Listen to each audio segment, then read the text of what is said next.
Right, so coming through? I'm recording now. Excellent. We seem to be getting the audio. I'm about to go live. I've selected the group. Why is it that the second that you go live you're getting itchy nose? Oh, because, you know, it's, what's the word, Murphy's Law? Yeah, right, so we should be live in the group any second. Well, I can see us live on Facebook. I've selected the group. Okay. So... You there? Can everyone see us? Can we hear Emma now? And hi everybody, and sorry about the technical difficulties. Oh, Vil says she can hear us both now. Hopefully everyone... Oh, yeah. Vicky's there. Hi Vicky. Oh, she can hear Emma. Fabulous. Yay. Yeah, yay. Yay for restarting the software and starting again from scratch. Computer says no. Have you tried to turn it off and back on again?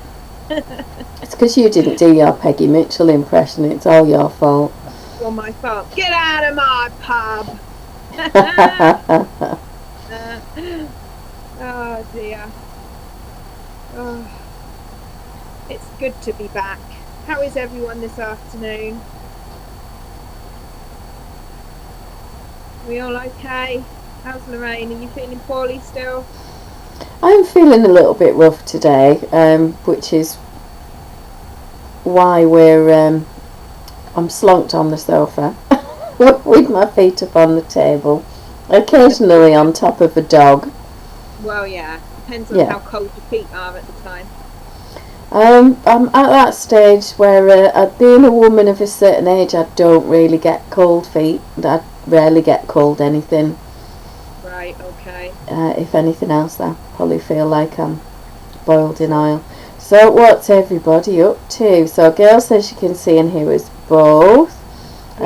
Vicky says now we can teach her to knit. Vil's okay, doing a bit of cleaning and tidying. Oh, don't go overboard with that cleaning, Vil. Yeah, we don't recommend going mad on that. Not too much. One room a day maximum. Yeah. And not the full room. I don't mean like a proper turf out spring clean. I just mean like a little cursory tidy round, and then that's it. Because, you know, we don't want people getting poorly from doing too much work. Well, no, don't stress your system. No, exactly. You know, cleaning is one of those things. It gets in the way of the crafting. That's all I'm saying. Yeah. So I don't recommend doing too much of it. Can you show us your knitting, Emma? Well, I am still working. I haven't got anywhere since Thursday night because I was busy doing some pattern editing and things yesterday. So I'm still working on your cowl pattern, Kogarashi. Oh, the Noro one. Yeah, do we have to say it with a good accent? Oh, possibly. There'll be someone who'll know what the accent should be. Yeah, my son probably would. He's good. Vil's saying it's about time she did a little bit of cleaning. So, will we let her have just a tiny little bit? Yeah, I don't think you should go overboard. Vicky says her plan is to get out all her wool and assess the extent of her problem. Vicky, you don't have a problem. Everybody else who doesn't understand yarn and love it, they're the ones with the problem. Because I've been saying for decades that come the apocalypse, we're all fine. And here we are. We're great. Yeah, in the apocalypse, and we're still standing. Well, sitting and knitting. In this case, sometimes I do crochet. Just to let you know that we're having a special guest on Zoom this afternoon, that Yvonne Becker, who's chatting to us in the group at the moment and watching, is going to join us around about 2 p.m. our time. Yeah. We did a little test run earlier, and hopefully the tech won't defeat us. Vicky says she likes that perspective. I've been telling my partner for years that it's loft insulation. And also, as Vicky can make garments to keep herself warm, and she can also run, I think she's got some good odds for surviving this apocalypse, you know. Well, yeah, she can outrun the zombies. Yeah, and she can clothe herself. As they panic buy and go out for their million rolls of toilet paper to do more poos than anybody could manage in a lifetime. I really don't get that, but there you are. Which the coronavirus doesn't make you do anyway, apparently. Yeah, I'm sorry about if there's rustling in the background. It's me opening up some Baby Bell lights because I've not had lunch yet. I have snacks. Yeah, I thought it was important to keep my strength up. What have you got apart from Baby Bells? I've only got Baby Bell lights at the moment. I did buy myself a bar of Galaxy Dark Chocolate. Right. Or it's Milk Dark or something like that, I think it was called. Oh, yeah, the one with, it's more dark than the normal one, isn't it? Yeah, and that was my plan to have that today. Unfortunately, by accident, I ate it last night. Did it just happen to fall in your mouth? It absolutely did, and I'm really sorry about that. But I want to show you some knitting. Come on then, let's see the knitting. Now, let me just swap screens so that I can see where I am in relation to the camera. So I cast on. I cheated. I recognise that. I didn't do the provisional cast on because I like to just cast on. I'm a bit lazy like that. And I can do my graft later. I like to laugh in the face of danger. And I've just done the sort of setup in the first couple of rows of the pattern of Emma's doing great cowl. I'm not using chunky yarn like it says in the pattern. I'm using Aran weight, and I think it's a 5mm needle. Well, one of them is. If you see, my needle tips are different. When I'm working in the round and doing magic loop, I like the one that I'm going to be knitting with to be the size I'm using, and I like the next one to be tinier, and it just helps me work faster. Everything slips quite nicely as you're swapping from one to the other. So, top tip there. Yeah, I've got two the same, so I obviously haven't heard that tip before. Oh, Yvonne says that she lacks the running skills, so she's going to let other people do their outside excursions. I'm definitely a walker, Yvonne, and that's much easier, and it's just as good for you. You could do the foraging, get all the berries, you'll be fine. Vicky says she's tried to convince her other half that crochet is an essential life skill. I will use this as reference material. If you have a look in one of the group posts from yesterday or the day before, I did post a picture of some rather fetching crochet that your other half may love to wear. And if he doesn't, well, who needs that kind of negativity? Yeah, absolutely, it's his loss. It is. Yvonne says she wanted to start with the behind the green door cowl today, but apparently PayPal and she are not on speaking terms. Do you know, PayPal is probably absolutely blown up at the moment with the number of us who are having to order stuff for home delivery because we're not leaving the house. We're in self-isolation, which is why we're drinking quarantinis. Quarantinis. I've moved on to a different mug. I've got Earl Grey now instead of fruit. Alright, so you're channeling Jean-Luc Picard today. Yeah, Picard's back. And I have my kettle set up in the corner so I can get myself another one as and when. Oh, fabulous. I've still got an episode of Picard to watch. Is anybody watching that? Yeah, let us know. What are you binge watching? Obviously, other than us, because we would be the number one show. What else have you been binge watching? I've really enjoyed catching up with Supernatural. I've got a plan to rewatch Grimm. Any day of the week I would rewatch The Witcher. Just Henry Cavill in leather, in a wig, with a sword. You know, he is your guy, isn't he? Oh, absolutely. He doesn't know it yet. Well, we'll just have to educate him, won't we? Yeah, I'm sure he'd be pleased to know. I'm sure he would. Oh, I'm sure he'd be delighted. Yeah, it'd be fine. Yeah. I'm still on Vera, like I said. I'm, nearly at the end of season 9. Only 5 more episodes to go. But they're long ones, so it takes a while. I don't get to sit down and watch them all in one go at the moment. Well, that's the thing, isn't it? Yeah, I'm You not getting just- much TV time at the moment, which is highly disappointing. I mean, this week I even ended up in work more than I should have been. This whole let's get ready to work from home so you don't have to come in as much, I was in more than I would have been. It's ridiculous. What are they thinking of? I know. It's just shocking, it really is. You have explained that it gets in the way of the knit, the crochet, the binge watching blueprint classes. Has anybody got a blueprint subscription? Oh, I haven't got one of those. What's blueprint? It's BLU print. It used to be called Crafty. Oh, yeah, I know Crafty, yeah, and it changed its name. I remember now.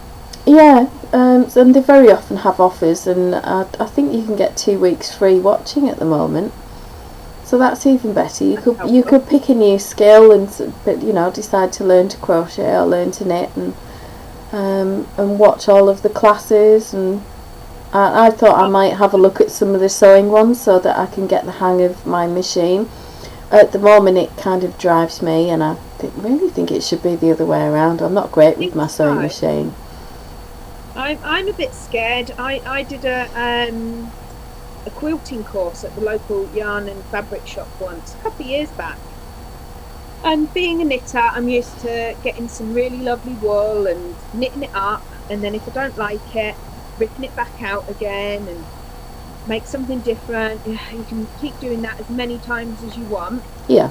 And then suddenly they said to me, get this gorgeous, gorgeous fabric, and I've got it all laid out and I'm admiring it.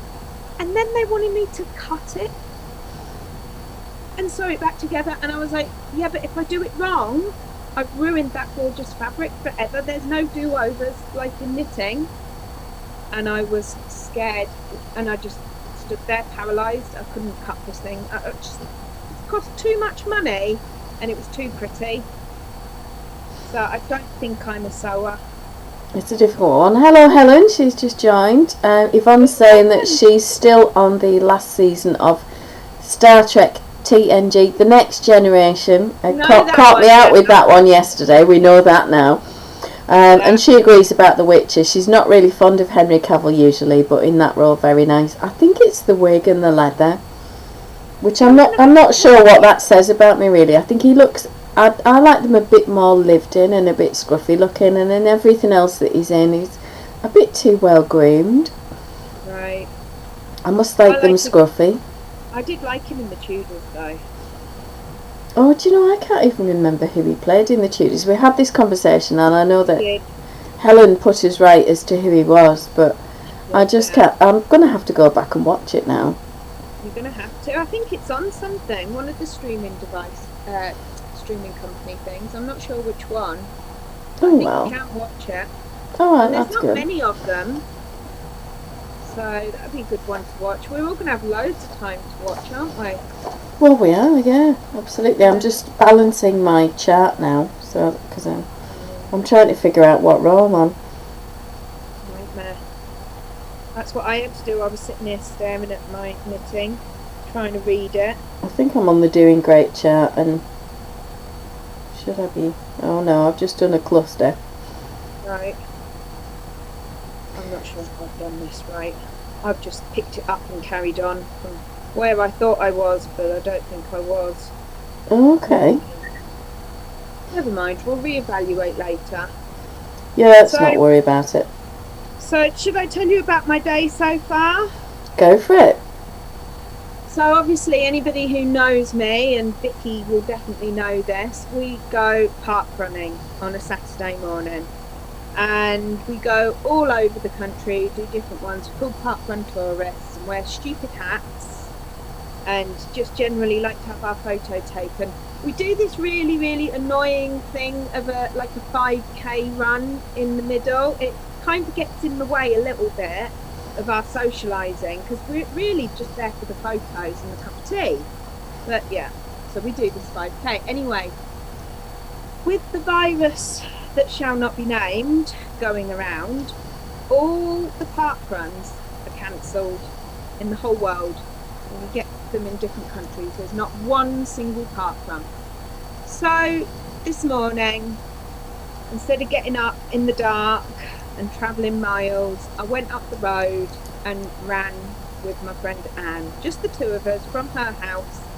And we were literally, one was in the bush and one was nearly getting run over by the traffic to keep as far away from each other as we could. And then if we came across someone going the other way, we just sort of like ran and screamed in the other direction in case we infected them. But it was fine. We got our 5k in, and then we had a cup of coffee at a safe distance from each other, and I came home. And then I was like, I haven't got my text, because normally when you go to parkrun they text you with your time and whether you've had a PB or whatever, and it's really exciting. What time did I get? How did I do? And there was no text from parkrun. So I said to my friend, I can't believe it, I'm still waiting for my text, it hasn't come. And she sent me one with the exact wording of what parkrun texts say when you get your text. And she said I was in position 001. So I came first in parkrun today for the first time ever. So that's never going to happen again. I've never been first at parkrun before, and I'll never be first at parkrun again, because I'm sure she'll beat me again next week. She came in second, I came in first.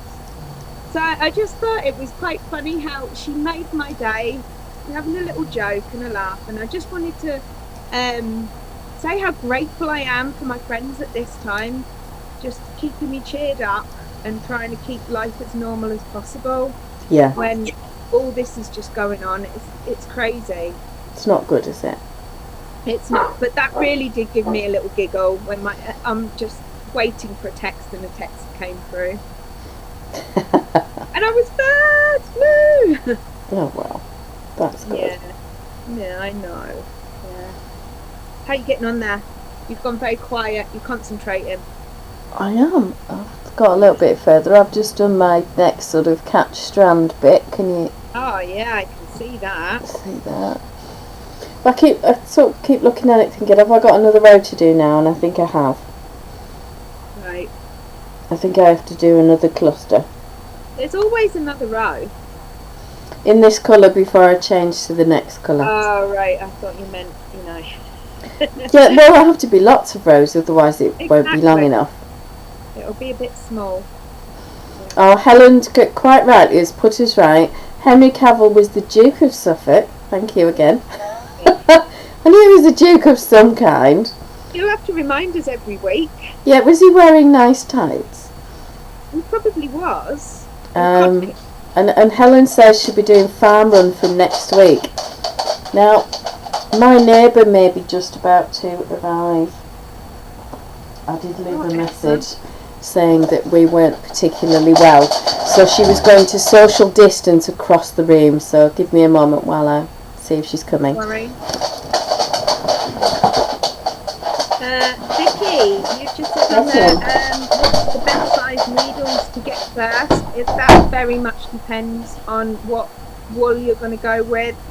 If you go with a PK, something like a 4mm, or if you're going to go for something slightly thicker and chunkier, so this one I'm using is slightly thicker and chunkier, and I'm at 5.5.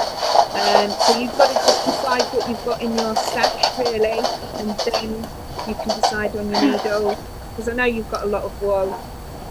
I was just answering Vicky's question about the needles, Loraine. Oh right, sorry. What was that? She was asking what's the best size needles to get first, and I said that very much depends on what wool she's got. So you've got to just decide what you've got. And I know that Vicky has got stash because she crochets. Right. So she'll have to have a look and see what she's got the most of, really. Yeah, check your stash and have a look, and that's the best advice. Well, it wasn't my neighbour. Oh. I'm just making sure that we are still live. Yeah. Deborah's watching us. So I'm going to have to open my chocolate covered raisins. Well, dairy free chocolate covered raisins. Alright, well it wasn't my neighbour. Let me just, it will probably get overwhelmed with noise again in a second. I'll have to knock this off. I don't know why the live isn't showing me, but I can see your comments, so that's the start. Right, back to this. It wasn't my neighbour, it was the postie. Did you bring anything interesting? I think it's my Aveeno. I can't remember if I ordered hand cream or lotion. Right. So I'll do the big unboxing. The dogs are hyper excited because it's in bubble wrap. Oh no. Yeah. So I'll give that to them. Play with. Yeah, can you hear the clattering about now? Yeah, a little bit. So it's my Aveeno Skin Relief. And it's apparently got some menthol in it, so it relieves itchy sensations caused by dryness. That sounds interesting. Yeah. Could be misconstrued. Well, it could be. Excuse me, coughing Not away. like mine. Coughing away like an idiot. It's a good job you're not as close You to know, me as Skin you are. Relief. Right, so Actually. bear with me while every time I knock off the volume, it stops playing the video. How So, annoying. put that back on. Right. Okay, because I'm obviously trying to keep in track of what comments there are. Oh, so Vicky says, going to have a look at the wool first. Does have a pair of 4mm needles, but mostly crochet hooks. And did I say that Helen's going to be doing farm run from next week rather than park run? So yeah. If she was here, I'd go and join her. Ulla's just joined us, and Andrea, lovely to see you. Let me throw the packaging over there for my Aveeno. Well, I'm saying it's good afternoon. It's not actually good afternoon for everyone. Maybe everyone can give us a shout out, tell us what time it is, where they are. Oh yeah, what time zone are you in? Yeah. How are you doing? Let me get my chart back and re-grab my knitting, because Where in the world are you? I've put my keyboard down. Adult beverage yet where you are, or is it still tea time? Well, it's Saturday, so you know, I think adult beverages are perfectly acceptable, aren't they? Definitely at an earlier time. Well, yeah, and obviously not if you're driving, but then you wouldn't be watching us if you're driving, would you? So that's all fine. Nowhere. Okay. I'm in for the rest of the day. I'm planning to be in for the rest of the day. That's my thoughts. But whether life and the universe agree with that is a completely different thing. Also for Yvonne, it's 2:30. Oh, excellent. Where she is over in Germany. An hour ahead of us. Yeah. Yeah, is that Central European time, Yvonne? For those of us that don't really have to deal with time zones, we don't know. UK is such a narrow country, it's not really an issue, is there? You can kind of spit from one coast to the next. So one of the things that we tend to do at Parkrun is they give a shout out and ask where everyone's come from, and everyone tries to outdo each other, see who's travelled the furthest. Right. So it's quite interesting to see, you know, who's watching us from the furthest away from us. Well, I'm up in Cumbria. And I'm in Yorkshire. Yvonne's over in Germany. Yeah, so Yvonne's winning at the moment. Love to know where everyone else is. So yeah, just tell us as and when you get round to commenting. Yeah, fab. There's very often a lag on Facebook, so we can't always tell. No. Sometimes we have to catch up.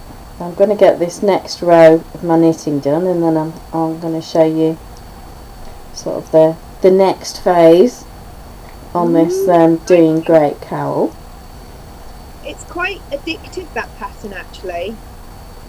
I'm sure it absolutely will be once I've really got the hang of it. I've done the setup and I'm only on my second pattern repeat, so I'm having to kind of second guess myself and do the thing of when you do the sort of wrap stitches Yeah. to make sure that I'm tucking that behind the needle before I change colour, so that I don't lose that final wrap on the round before I change to the next colour. So yeah, just trying to get my head around it. I think 3 or 4 repeats in, yeah, and I'll be fine. I won't need the chart, won't need to think about it. I'll just be good to go.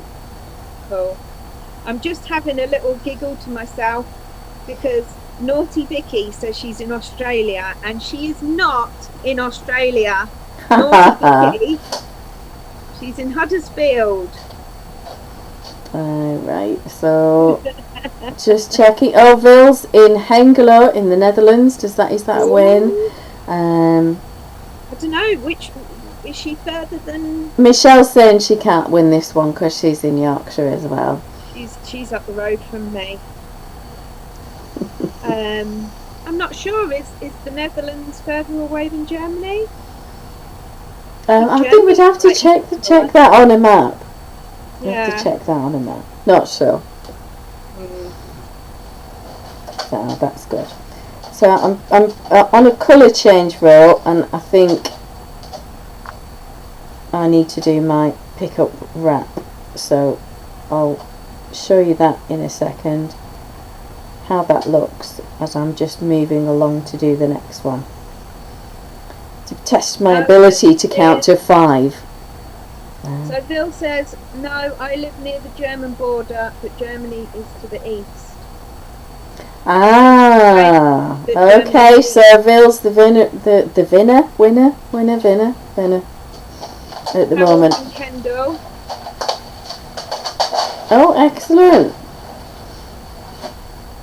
Oh, I'm often in Kendal. It's only down the road, so I'll do a quick update. I just need to change my screen so that I can see where I am in relation to the camera. Can you see there where I've picked up the blue wraps because I've just changed colour? Yeah. Hopefully you can see that. I can. And now I have to remember to count to 5. That's a bit challenging while you're trying to talk. Yeah, you think that as women we'd be much better at multitasking. Yeah, but counting's different. Yeah, I've got a mug somewhere. I keep threatening to bring it, assuming I can ever get it out of Jake's plague pit upstairs. I'm not really up for going in my hazmat suit to go and get it at the moment. That more or less says, F off, I'm counting my stitches. Yeah, I like it. Yeah, Mike bought me that. He knows me very well. So. Should have it on a t-shirt. I should, yeah. So now we know where everybody is and what time it is. I don't think everyone's told us what they're drinking, have they? No, they haven't, but some of you have. What crafting are you doing this afternoon for our Crafternoon? What are you making? Are you knitting? Are you crocheting? Are you doing cross stitch? Is anybody out there tatting?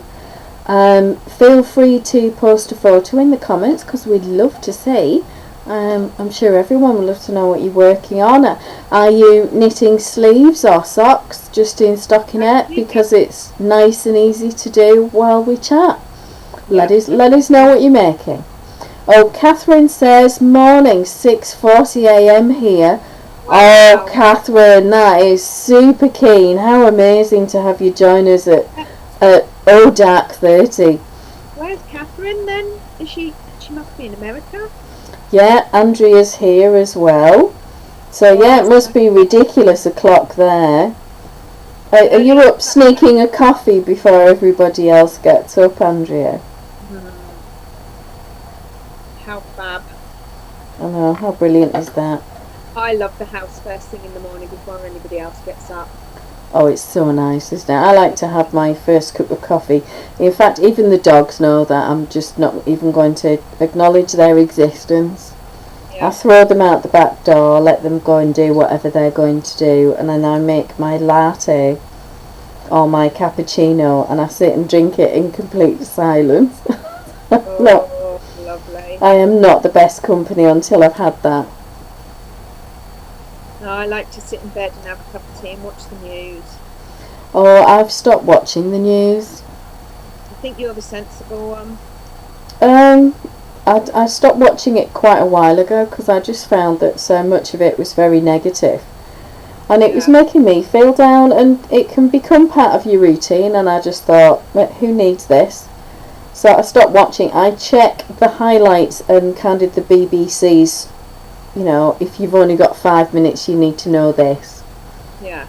And if I've got a particular question, then I'll check in and do a quick search on the BBC News website. But beyond that, I'm not really interested in a lot of what's going on, because, you know, just we don't need to be. So Catherine says, laugh out loud, I'm in Victoria, BC, British Columbia is that, and her dog Owen doesn't like to sleep, and I think you may have got the prize for furthest away, but Andrea could be a little bit further. I don't know where that is in relation to you, Andrea. You'll have a better idea of the geography. Oh, she just had to give some breakfast, and it's 8:43 a.m. where she is. So that's still super keen. Catherine's further away in that case. Yvonne says she's making a Stash Buster C2C blanket. Anyone that doesn't know, that's corner to corner. So obviously you start with very few stitches and then get up to the widest point on the triangle, and then start to reduce to make your square. So that's good. What was breakfast, Andrea? Did you take a photo of it?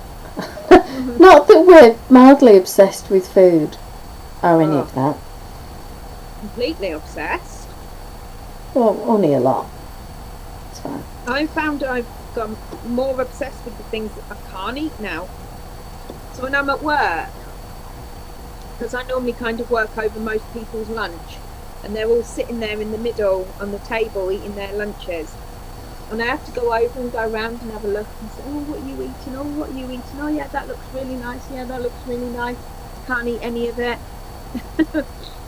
It's become a bit of an obsession. I do like to see that everyone's enjoying themselves, though. Sounds a bit like torture. Oh, no, it's fine. I've got used to it now. Okay. Yeah. It still sounds a bit like torture to me. Well, it probably is a bit silly, but I just like to see what everyone's having. I like to know that other people are enjoying stuff even if I can't. I don't like it when people are on a diet. No. Well, I think the clue is in the name there, isn't it? The first part of diet is die. Yeah. So it's not going to be fun, is it? Generally speaking. Like I nearly said to you in my text earlier, you can't die live. That's a bit of No, that's why I've got the potion, so that I can get through today. Yeah, we don't want any dying on live. No, unless it's dyeing yarn, D-Y-E rather than D-I-E. Well, we can have that kind of dying, yeah, but not holiness dying. Oh, Andrea says cinnamon rolls. Oh, Catherine's saying send some over. Apparently Evie slept late today, so it really sounds like she's getting used to staying at home and not getting up for school. Oh, yeah. But is Andrea getting used to Evie being off? That's the thing. Oh, Yvonne says she doesn't think they can share photos in the comments. Oh, no problem. Maybe we can put just post in the main group later, because we'd still love to see them. I'd like to know what Michelle's working on now that she's finished that cardigan or jumper or whatever it was for her mum. Was it a jumper? It was a jumper. It was a jumper because it had that really nice stitch pattern down the middle, wasn't it? Yeah, and it was bottom up and seamed, which I think is a great way to get into sweaters, because you just learn so much in terms of mattress stitch. And they have a nice structure to them for wearing. They do. They don't spiral in the way that a top-down circular knit sometimes can. So I am a great fan of seamed knits. I know it's not a popular view. If I do a seamless one, I always put like a fake seam down the side with a change of stitch. It's not as good, but it's better than nothing. Yeah, I like to do that with a couple of purl stitches down the side, depending, or knit stitches if you've got a reverse stockinette sweater. I don't get the concept of reverse stockinette, to be honest. not at all. Does anybody else like that? I think it's just somebody trying to make something new up, and it's not new. I don't know. Many eons ago when somebody first came up with it. Don't know. Right, quick photo update. Sorry, I have to look down to change screen again. Lovely. So I've got these are the little wraps at the front of the stitches. Yeah. And then when I change colour to the pink, I'm going to be lifting that up and knitting it together with the central stitch above. So it does give quite a thick, kind of cushy fabric as well. It's going to be super warm. Yeah. Yeah, it's lovely. It really is a nice one. I enjoyed making it. Oh, Catherine says she likes the circular with the fake seam but hadn't thought about the swirling, but now that makes sense because her sweaters twist when walking. Yeah, you tend not to get that with the same sweater. Oh, Vil says that looks nice. Thank you, Vil. I'm quite pleased with it so far. I'm hoping to cast on today. Oh, says Vicky's just joined. Maybe we've had a connection issue. Nice to see you again, Vicky. Running back. She ran across the room. I bet she's been to check all her needles and all her stuff. Yeah, I bet that's what it was. Oh, Michelle says, just cast on first row of Scarborough Fair cowl. One of her aims is to knit a jumper in the round. Oh, brilliant.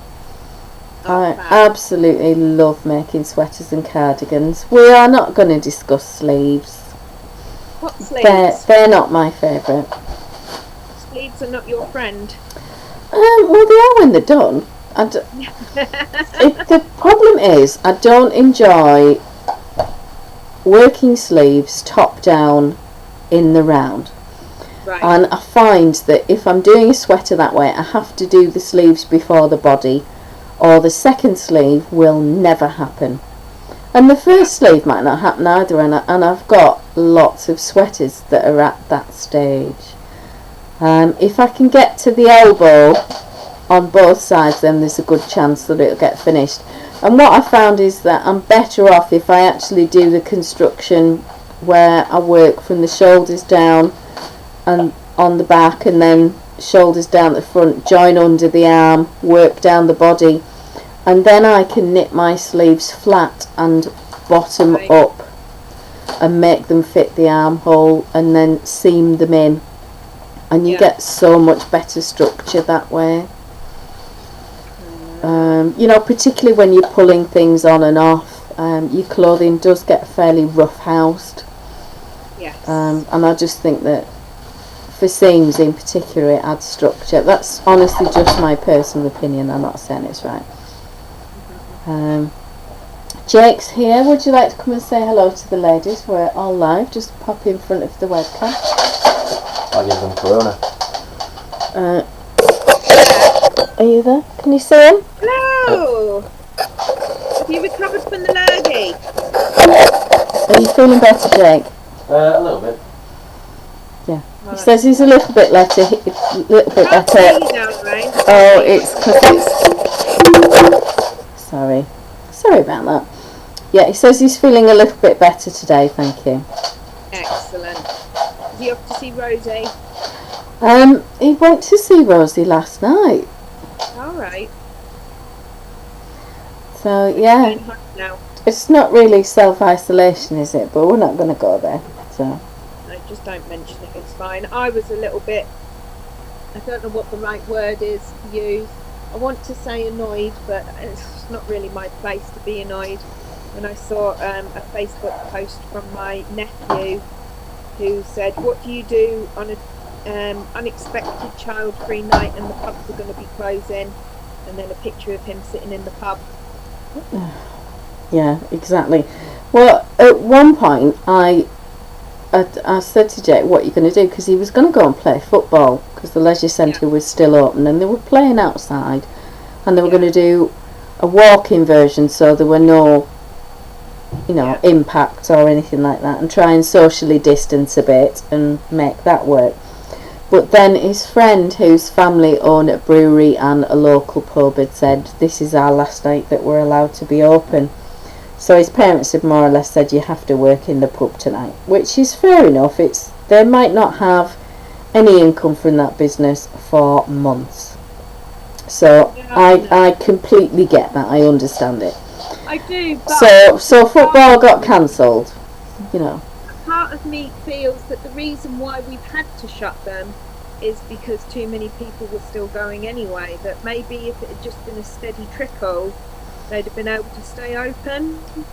Well, and my friend's husband had been into one of the pubs in Ulverston, our nearest town, last week, and had sent this very ranty, angry post onto Facebook while he was out, and apparently had called them out and screamed at a lot of people because he'd been to the toilet, came out of the cubicle and scrubbed his hands, and he said a dozen men had been in and out during that time and not one of them had washed their hands. So he'd gone out and gone, you know, you dirty bunch of, insert expletive of choice, choose the level of swearing you'd like, and pointed them all out, and one by one they were basically forced to go back and wash their hands. So yeah, it's just obsessive hand washing, and it's the only way we're going, and distancing. Yeah. Because we can all still connect. We're quite lucky, aren't we? Yeah, we are very lucky. Yeah, very fortunate. Not going to interrupt what we've got planned.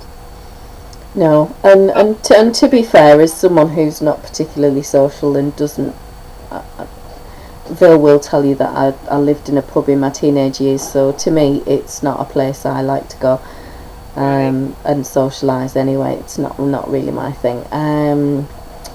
So what have we got on comments? So Vicky says, sorry, the dog knocked her laptop off the edge of the sofa. Oh, naughty pooch. Oh dear. Hope the laptop's okay and that you didn't have a mini heart attack while that was going on, because that's not pleasant, is it?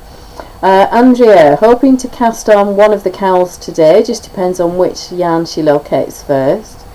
Oh, lovely, hope to see. And she's having a laugh at me over #Sleevegate. Oh, Vicky's saying we should have a sleeve-a-thon weekend. Oh, absolutely. Vil's saying hello, Jake, feeling better. He's a little bit better, thank you. Andrea's saying hello to Jake as well. Anne's just joined. Catherine says our health minister in press conference told people taking their children to playgrounds, going to a friend's for drinks isn't social distancing, but if we don't get it, they'll be locking us down like California just did. Absolutely. I mean, I get that it's really difficult, but I've tried to explain it as best I can to people that if we're not careful about this now, this is going to last years rather than months. Yeah. No. There's a reason we're being asked to do it. They're not just doing it to be a pain. No, absolutely. And there's a reason that it's happening in a controlled and a measured way, where there's a new restriction added every day or every few days or every week, and that's to help people feel calm while it's going on and not freak out. Yeah, because if it happened all at once, then you'd just have anarchy, wouldn't you? Yeah, people would panic. I mean, the toilet paper hoarding brigade are going to do that anyway. My mum did say that she'd actually seen people stealing stuff from the donations box for the food bank. It's awful. Yeah. And stealing sanitiser off the walls in the hospitals as well. Yeah. There's just no need for it.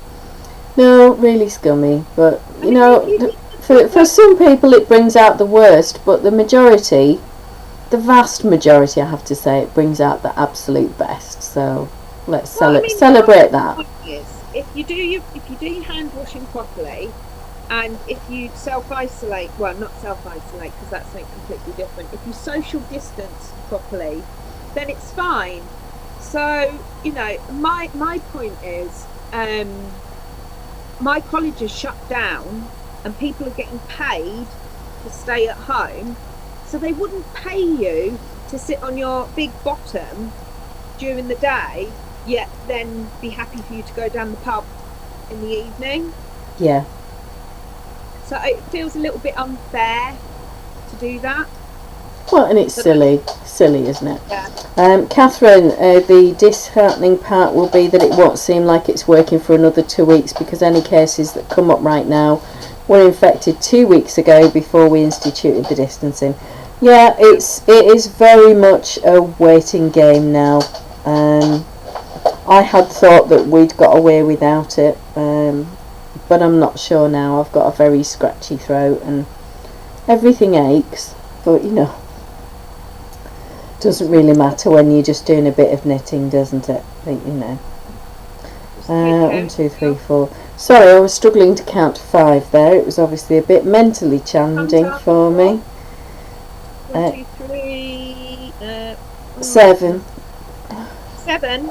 Excellent. Yeah, we're going to have a game of one of these things is not like the other after that. Oh, excellent. Right, what's Yvonne Your saying? English is not my English. I like that one as well. Okay, so Yvonne, they say the same here in Germany. Expect a lockdown for Monday. They will decide on Sunday after making controls this weekend. Yeah, it's going to have to be baby steps every week with little changes to keep the general populace sort of calm and compliant is the wrong word, but it's probably the right word in this instance. Yvonne says she's heard about stealing from donation boxes from various countries, so it's obviously not just here. Vil says pubs and restaurants were all closed there last weekend. Well, it sounds like your government's ahead of the curve on that one, so that's really good.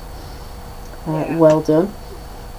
But yeah, we're all here for one another. Can I just issue a quick reminder? Hand washing. Yeah. You know, if we're getting up to get a drink or anything like that, we're touching food, petting the dog on the way. I'm desperately trying to get out of the habit of touching my face all the time. Goodness knows how difficult that is. Catherine, I figure I have stress aches and phantom symptoms. Do you know, I'm wondering if I've got the same thing because I've reduced my allergy medication and that would give me the same sort of symptoms anyway because of the inflammation in my system. She says, I go for a walk or bike ride and everything feels better, even her outlook. Well, isn't that brilliant? What a great way. If anybody's interested, a friend of mine, Graham Nichols, did a tapping video, which I can send you the link for, all about relaxation. And another lady called, I think it's Brittany Watkins, I can post the links in the group. She's done one for tapping to deal with the stress of the virus and what's going on around us, and just calm your mind and focus in on the important stuff, because it's the important stuff is your family and your friends. Definitely. Oh, who am I kidding? The important stuff is your wool stash. Yeah. Your knitting needles and hooks. Yeah. And the fact that we could have months of uninterrupted time. And I'll try not to be gleeful about it. I will. I promise. It's what we've all been waiting for, let's be honest. Oh, we've been in training for decades, haven't we, for this? I mean, I'm like the queen of social distancing. You know, if you're having a party, I might get there. But most likely I won't, because I'll pick up some knitting instead. Say, you need that t-shirt that says, if I can't bring my yarn, I'm not coming. That's absolutely me. Oh, I really need that t-shirt. Yeah, I've seen it advertised a few times. I'll have to get it for you for Christmas. Oh yeah, definitely. I'll add it into our merchandise. Oh yeah. Yeah, really good tip there, Catherine, about getting out and enjoying nature, because we will all of us have walks and other places where we're able to still go, obviously keeping an appropriate distance. I am tempted to get one of those. Did you see the post in the group with the Barnsley version of social distancing, where the person was wandering around with a pop-up greenhouse around them? I may have to get one of those and wander around the street, take the dogs for a walk in that. Well, I was going to say, actually, at the moment, I am really grateful for my dog, because he does get me out. Yeah. You know, every day without fail, you have to walk the dog. Yes. So, although, sorry, I shouldn't say that word quite so loud. Every morning you have to walk the dog. Yeah, I'm so glad I've got earphone things on the headset, because my two can't hear that. Well, you set Arthur off yesterday by saying it about 4 times in the same little bit, and he was like, Yeah, "What are we doing now then?" You'd think that was deliberate, wouldn't you? You would think so. I'd never do that. Wouldn't you? Much. Mm. It's a bit like Blackadder and Macbeth, isn't it? Oh yeah. Oh. Oh, Catherine, she's saying, I'm finding knitting is somewhat harder because my hands hurt from dryness. Can I do a shout out to Helen Curzon, who recommended, give me a second while I swap screens again so I can tell where I am in relation to the camera. This is Aveeno hand cream, or if you can get the Norwegian formula, that's really good. But the Aveeno has been a godsend, and all my life I have had really bad eczema. Vil might remember, but my skin, at school I was called Porridge Features by a group of rather nasty little bullies because it was flaky and dry and inflamed all the time. And my brother always used to say that I had lizard hands because they were scaly. When I use Aveeno hand cream on my hands several times a day, I actually have the smoothest skin of my life. So I will post a photo in the group later. I don't know if you can see the skin on the back of my hand and how smooth that is at the moment, but I will post a photograph of what they're usually like, and they generally look like something out of The Mummy. Oh no. Yeah. So maybe try Aveeno, Catherine, or Norwegian formula if you can get that. Vil, she's like that. Hardly ever visit someone, have knitting night with a neighbour across the street, and it's furthest my neighbour and I will go for knitting. Completely relate to that, Vil. Absolutely. Who's with Vil on that one with the old social distancing naturally anyway? Andrea, I saw a video of someone wearing a blow-up unicorn suit to go to the grocery shop. So funny, but a good way to keep people away. Oh, how brilliant is that? Oh, definitely post the link if you can, Andrew. Yeah, We'd love to see that. Everyone up. Yeah, Vil says she remembers my eczema. Yeah, just honestly so flaky, like whole body dandruff. Horrible. Sounds very attractive. It's a lot better now that I drink lactose-free milk, and where I am gluten-free sort of 85-90% of the time, it's calm. But I've had to resort to regular pasta and things like that in the last couple of weeks, whilst the horrible hoarders have stolen and, bought up all the gluten-free pasta. That might be me. I've got 2 packets. No, one lady said that a woman came in and bought 30 packs of gluten-free pasta and admitted to her that they weren't gluten-free. She just couldn't be bothered to go to another shop for regular pasta. Well, hopefully she'll not enjoy it, because actually gluten-free pasta is not as nice, I don't find. I find it's not as nice. So, it's 3 times as expensive, half as nice. Yeah. And if she wants to go and take them all out of the shop in a selfish way, I hope she doesn't enjoy her pasta. Sorry, just saying. Yeah, well, I hope it gives her the sort of symptoms that make her use 1,000 toilet rolls that she's got stacked on her landing. Yeah, because I bet she's got those as well. Yeah, there you are. Anyway, on a lighter note, I've just had another colour change, so I'll show you another quick picture in a moment. I'm still going. Jane's joined us. Jane Grimstad. Jane has done some test knitting for me, and she is amazing. Yeah, she's absolutely fabulous. I'm distracted by the conversation though, because my bubbles aren't quite where they should be. Oh, it's one of those, isn't it? And you can't really put stitch markers every couple of stitches. No, I just have to try. Well, normally I would write down which row I'm on, but I'm a bit distracted by the conversation, so it's fine. Oh, Vil says she agrees with you, Emma, I think, on the gluten-free pasta thing. I think so. Yeah, that's good. Everyone agrees with me. So, have we got any plans for the rest of the weekend? I thought I might stay home and knit, or perhaps do some crochet. Oh, you're going to push the boat out there, love, aren't you? Well, Jake said to me, what do you want to do for your birthday on Tuesday, or for Mother's Day? And I said, oh, how about we social isolate and we have a meal at home? That sounds good. Because he's not well, I'm not feeling brilliant. We cannot really take the risk of inflicting that on somebody else. That would just be irresponsible. Well, why don't you have a virtual dinner party? Well, I was planning. I've got a Slimming World book. I must dig it out and show everybody some of the recipes sometime.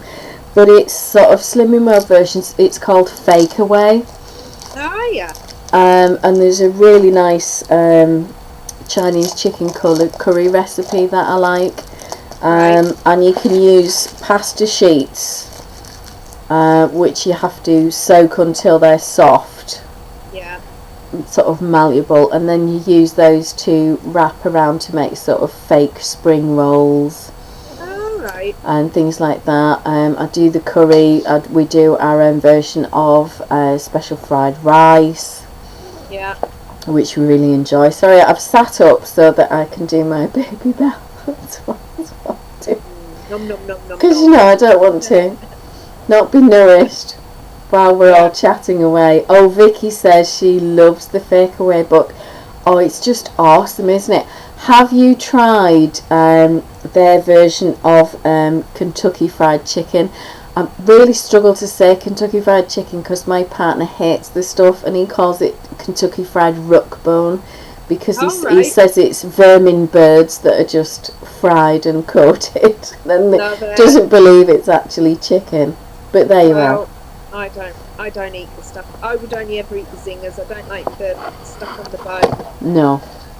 Horrible. Never. Sorry, munching away. Naughty lady. It's on plan. It's one of my A choices, which Vicky will back me up on. Okay. It's my healthy A choices, so you know we're all good. Where do my dairy-free covered raisins come in that then?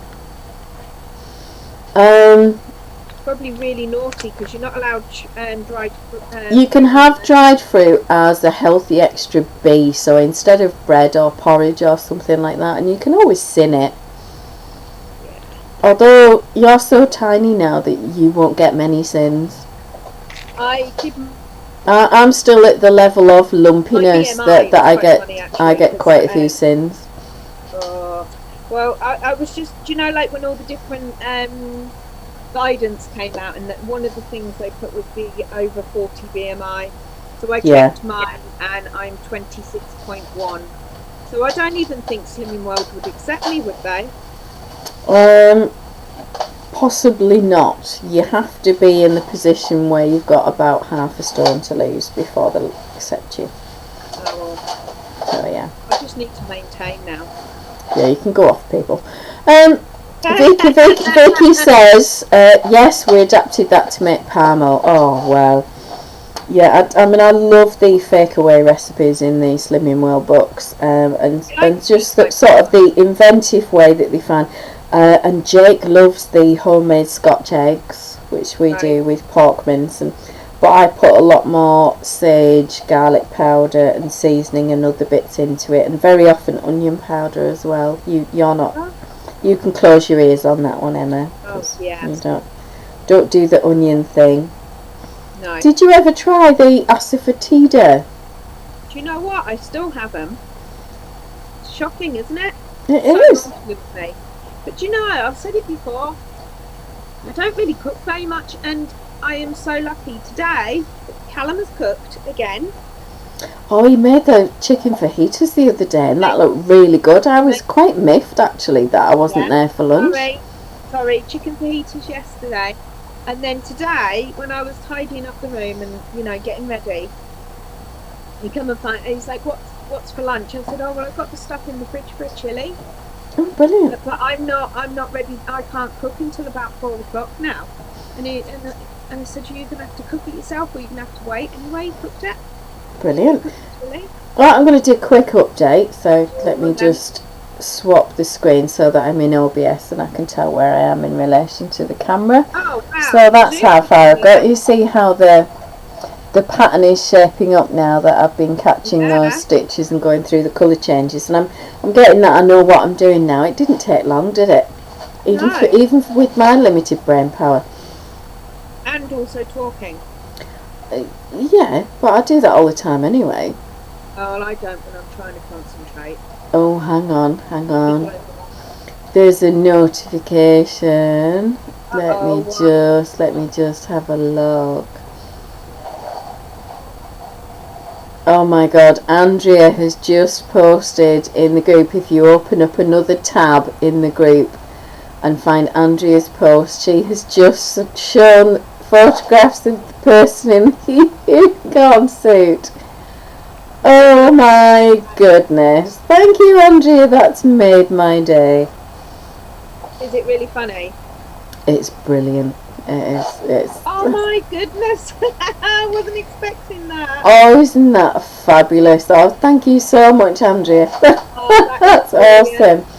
Now then, Yvonne says when you want me to join, let me know. She's ready here. Yeah, absolutely. Brilliant. Do you want to just click on the same link that I sent you earlier, or do you want me to send you the link again? It should just bring you in automatically from the link you had before, Yvonne. We'll just give Andrea's saying she wants a unicorn suit now. I challenge you now, Andrea, to either knit or crochet one. Oh no. Wouldn't that be amazing? That would be brilliant. I'd love to see that. Right, return to meeting. Let me just go to invite by contacts. Maybe we should design one for the next gal. It could be a big hat. Could do. I'm sorry, I'm just trying to sort of get my head around resending Yvonne the link in case she needs it in Messenger, because generally says Messenger is currently unavailable. That's really not helpful at all, is it? That's not good. Paste. Right. You know, Yvonne's audience is waiting.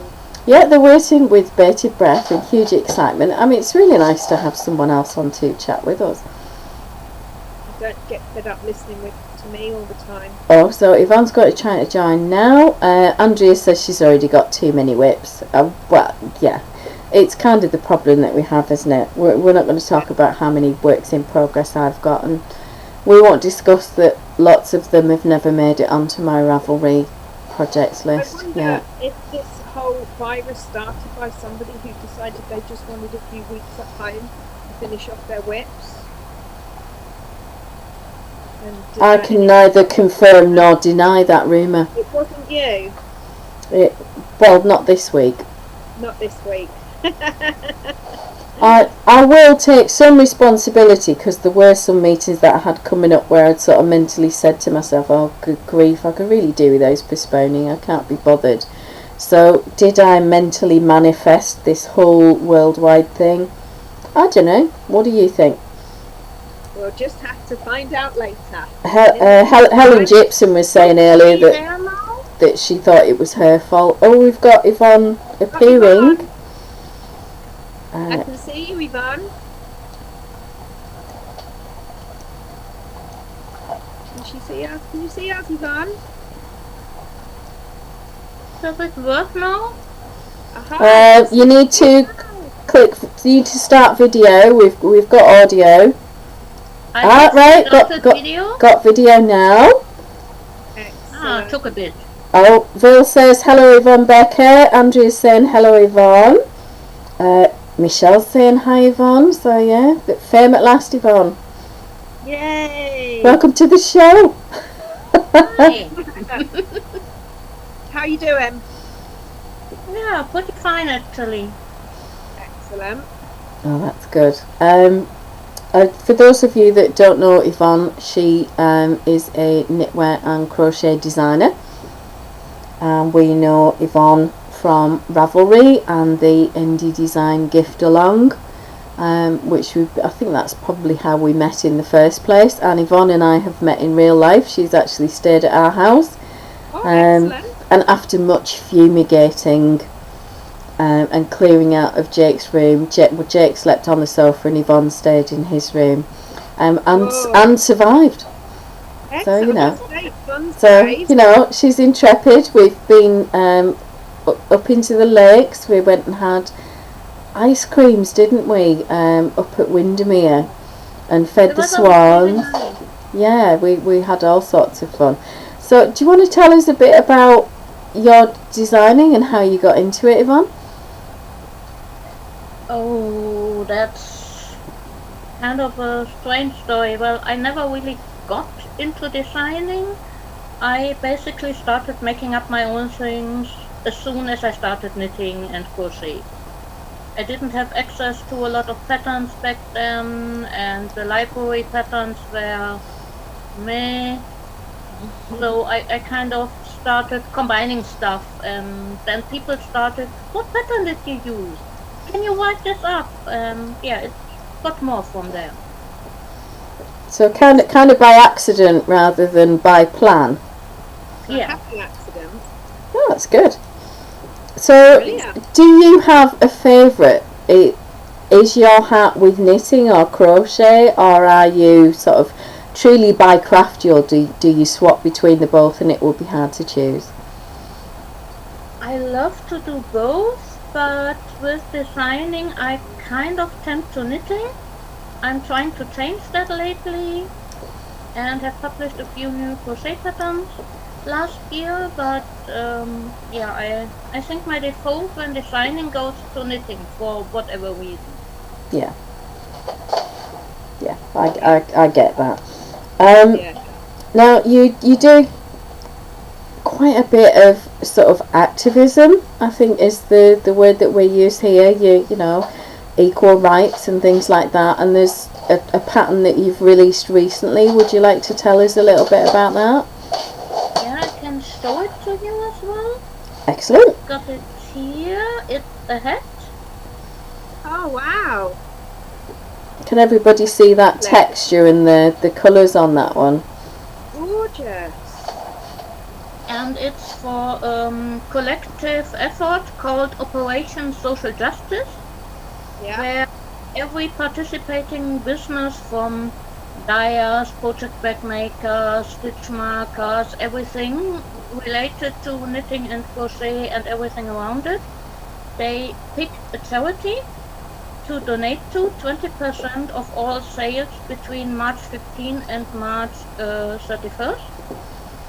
And I decided to donate to an not getting this out right now, LGBTQ organization that's near me.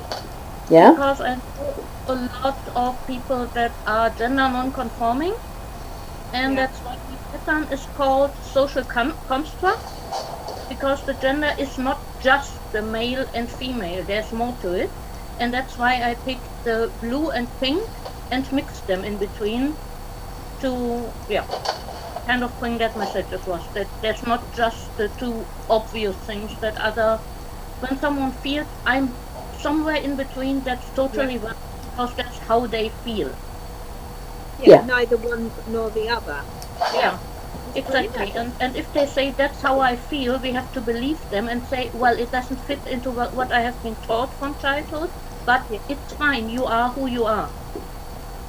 That's great. So that was my chosen theme, and I collected the pattern with a few others into an ebook, Yeah. and all the patterns in there have some kind of positive message as well to go with the whole thing of Operation Social Justice. Like I have a shawl, never too old to sparkle, because yeah, nobody can tell you are too old to wear something or be who you are, or Is that the one that your mum modelled? yeah, exactly the one. Yeah, it's a lovely photo, that. Yeah, I I really love that. Yeah. Yeah, I really love how happy she looks in it. Oh, and yeah. She really I think- does look happy. She sparkled.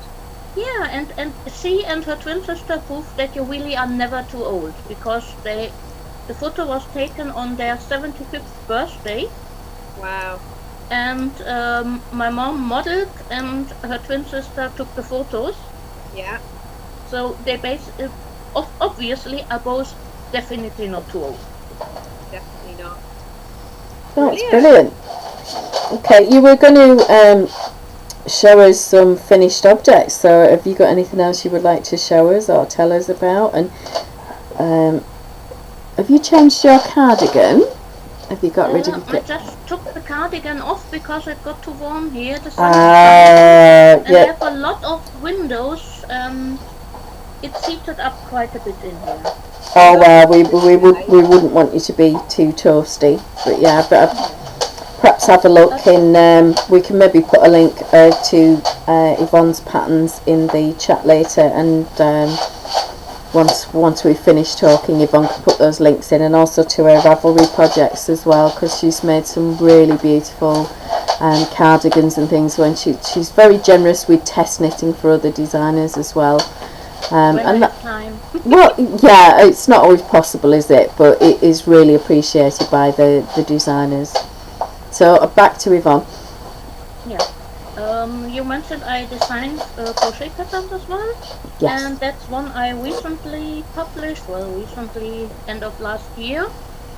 Can you see this? Oh yeah, that's gorgeous. I love that. Yeah, can you lift it up just slightly so we can see the cuff? Can you see the detail on the cuffs there, everybody? And the cuff is buttoned. Yeah. Oh, I love it. Lovely.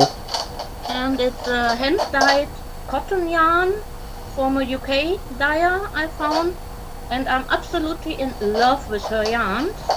They are have such brilliant colors. A lot of the time the cotton yarns are pastels and barely their color sprinkles, and that's totally not me. And she has such vibrant shades of purple and pink and I don't know, all the colors. And was that an indie dyer, did you say? Yeah.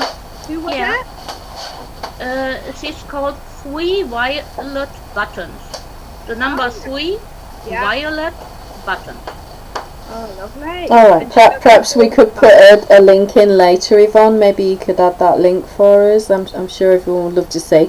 Right, we've got some comments, so I'll just give me a second.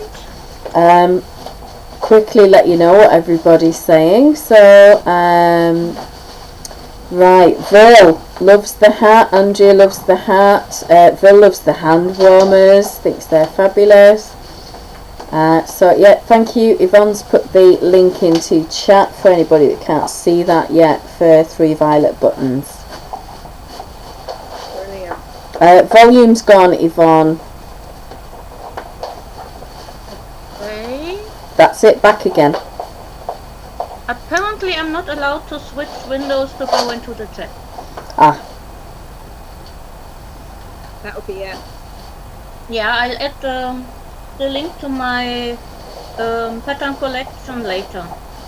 Yeah, that'd be great. Okay.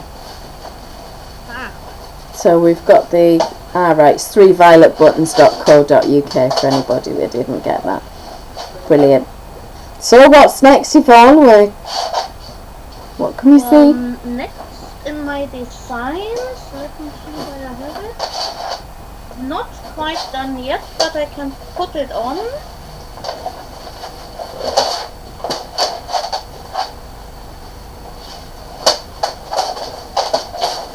Doesn't want to cooperate with me. Oh, that's lovely. Look at that finished sleeves. Yeah, you're just showing. Yeah, you're just showing off. Tiny rainbows. Oh. That's yarn from the same dyer. And we are collaborating on this. Oh, that's good. It's basically a simple tee, and I'm going to make some add-ons that you can button on the hems when they are properly done. Are like here, doubled up, and have button holes. Oh wow! Not sure if you can see them, but yeah, just about. Yeah, and I'm going to make a lacy add-on with a kind of wider around the hips and a lace pattern and long white sleeves, or a contrast color and a simple stockinette. That's the sleeves I was knitting on last time, but I need to rethink my approach. I'm not having enough yarn to do it the way I wanted to. Right. Frustrating. But yeah, it's a really fun project, and I'm working with this beautiful yarn. The grey is such a great Get in your toner. bed. Enough changes to keep it interesting, and the tiny rainbows, I'm so in love with them. Yeah, they're lovely. Really like those.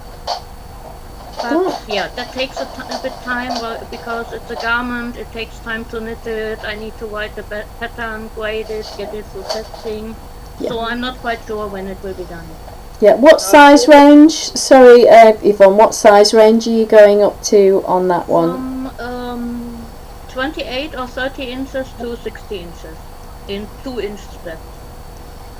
Oh, that's good then, so plenty of sort of choice for the plus size knitter. Yeah, exactly. Oh, that's really good. I like the fact that there's a lot more patterns now for true plus size, and to give everybody that choice, and we should all have the option to look nice, shouldn't we, whether we're I recently upgraded my so far only garment pattern to go up to size 60 inch, and this is the same yarn weight, so I can probably use some of the numbers from the design before. Yeah. So it won't be quite that daunting for a second pattern Yeah. to have that many sizes. Oh, that's good. Is this the one that I made, the acute angle T? Yeah, the acute angle is the first one, and I added some additional sizes on the top and bottom end because some people asked about it. I decided when I'm going to add, then I'm not just going to add one size, I'm going to do it properly. Yeah, and I think the thing is as well is, you know, for those of us that knit for ourselves, and I don't have any daughters, but you know, if I had teenage daughters and they wanted me to make something and they're sort of very slim and very small, that there aren't always a lot of patterns around that go down to those really tiny sizes, are there? You know, so it's good to do it at both ends of the scale. Yeah, one of my testers made the acute angle in the smallest size for her daughter. Yeah. I think she's 13, and yeah, it fit nicely with a bit of room to grow into, but not too big. Brilliant. And she seemed really happy about it. Oh, that's good. It's always nice when somebody likes something that you've made, isn't it? And particularly from a designer's point of view, you kind of get that yes moment that you've got it right. Yes, lately someone posted on Facebook the acute angle shirt and that she just made, and her post sounded so happy, her photo looked so happy, and she sent it to me on Ravelry, and people kept pointing out, have you seen this yet? It just made my day to see her in it. Brilliant. Yeah. Do either of you ladies mind if I just run to the toilet? Little comfort break, sorry. No, that's absolutely fine. We can chat amongst ourselves. Yeah, you chat amongst yourselves and I'll be back. Yeah, we're not going to talk about Emma while she's away, though.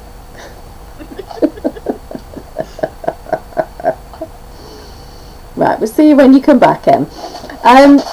Yvonne, what have you got planned for the future design-wise? Are you going to be doing...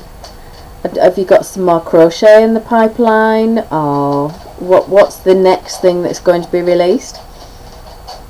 I want to make a crochet shawl because that's definitely missing so far. But that only has vague plans so far, not really thought out yet. Yeah. And I actually started on a sock idea. Oh, nice. But yeah, I'll have to see how it goes. For the last few weeks I was absolutely lacking my crafting mojo. Yeah. And couldn't do, if I was knitting or doing crochet at all, I needed something mindless. Because I couldn't focus. Yeah. but since Wednesday I'm at home, don't have to go into the office, and because I'm working with just my boss, and she's had the flu and insisted I can't work from home because that's unnecessary and an exaggeration to do that. Right. So I've been totally stressed, and then I talked to my doctor, and she agreed that it was not okay for me to go to the office with her being there sick. Yeah. So I'm now on sick leave, even though I'm not the one who's sick. Yeah, it's a Because difficult. I have asthma. I can't afford to get anything. No, and it's dangerous and frankly rather thoughtless of your boss. Yeah. I mean, it's just one of those things, isn't it? And I feel for your boss as well, because she's obviously worried about her business and not really thinking Yeah, straight at the moment, is she? But yeah, it's not Yeah, fair but of her to can- risk your health. I can work in home office. That's Well, the weird yeah. thing about it. The same laptop I'm using right now is my log into work from home laptop. Yeah. So there is a lot of stuff I could do from home, but she wouldn't let me. And that totally annoyed me. And she herself didn't stay out of the office.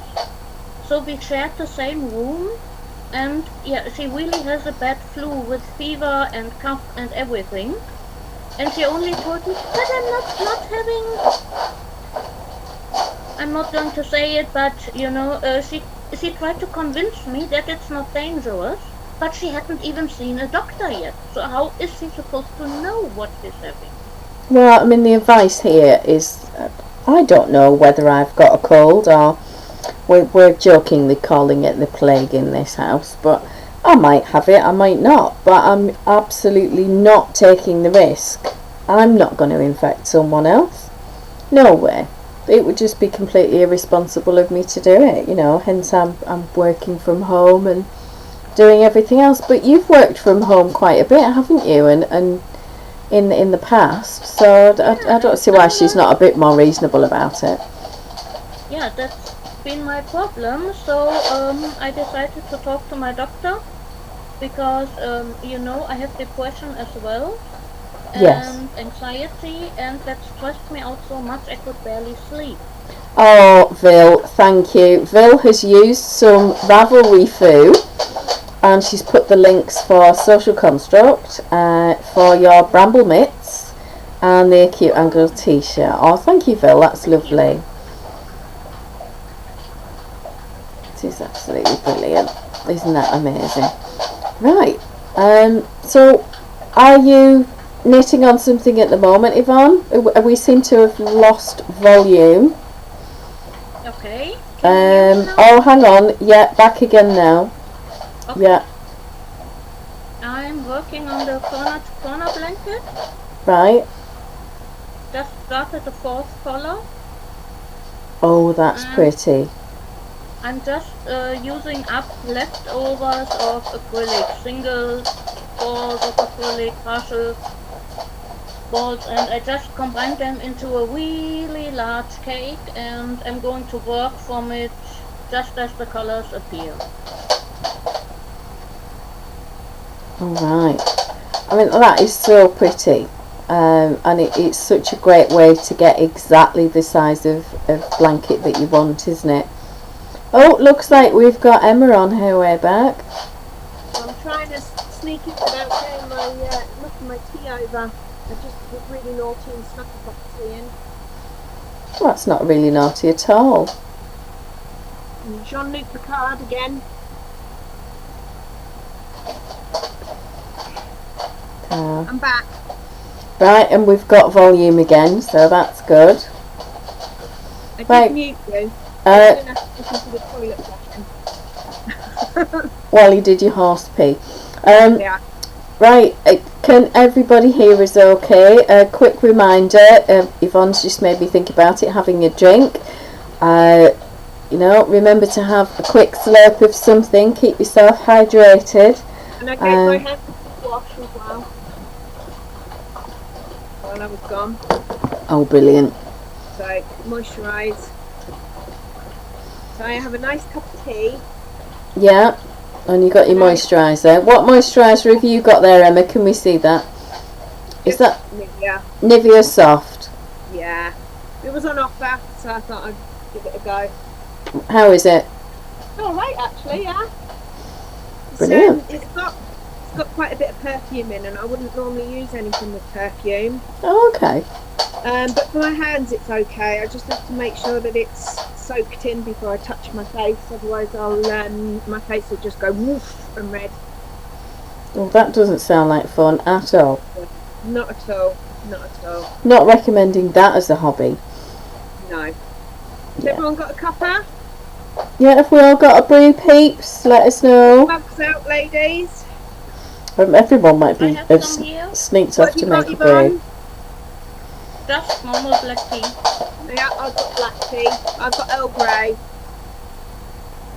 in my naughty mug. So, hang on. Can you see my naughty mug? I've hidden the naughty word. Ooh, kind of. Hang on, I'll have to leave a second. The girls are convinced that there's somebody at the door. There may or may not be, but I better check. Otherwise we'll get back. It used to be a programme that we used to get when I was younger, and there used to be Rod Hull, an emu, so he was this guy, and he had a puppet of an emu that he used to put on his hand, and he was like a ventriloquist. He was a bad one.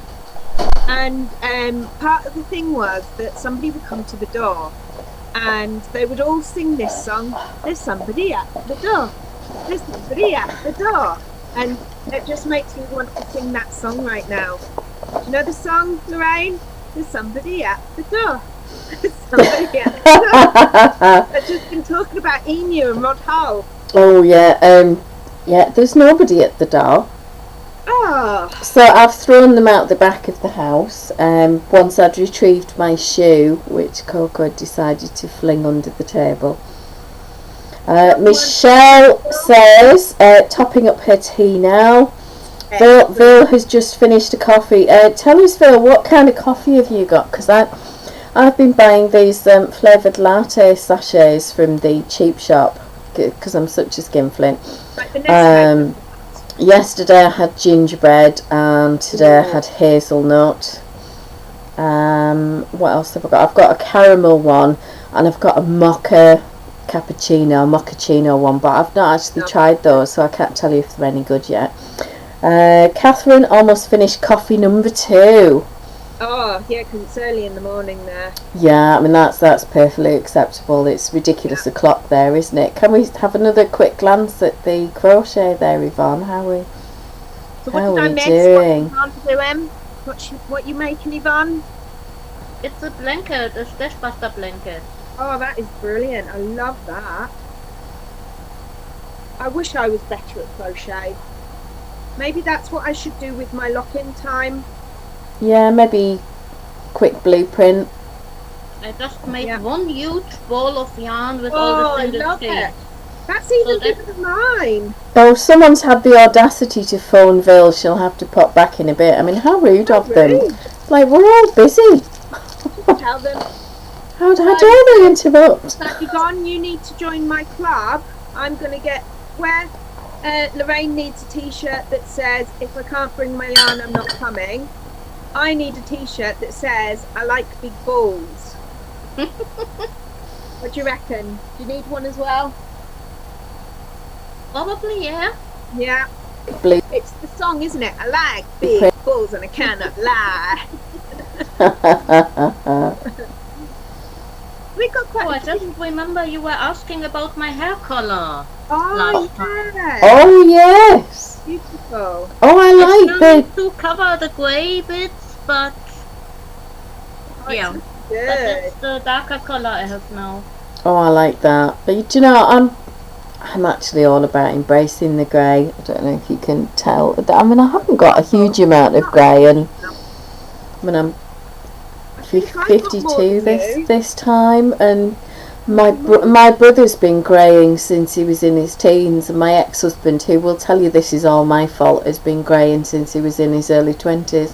Yeah, but I'm sorry, men can go grey and just look like a fox, don't they? You know, and it's fine.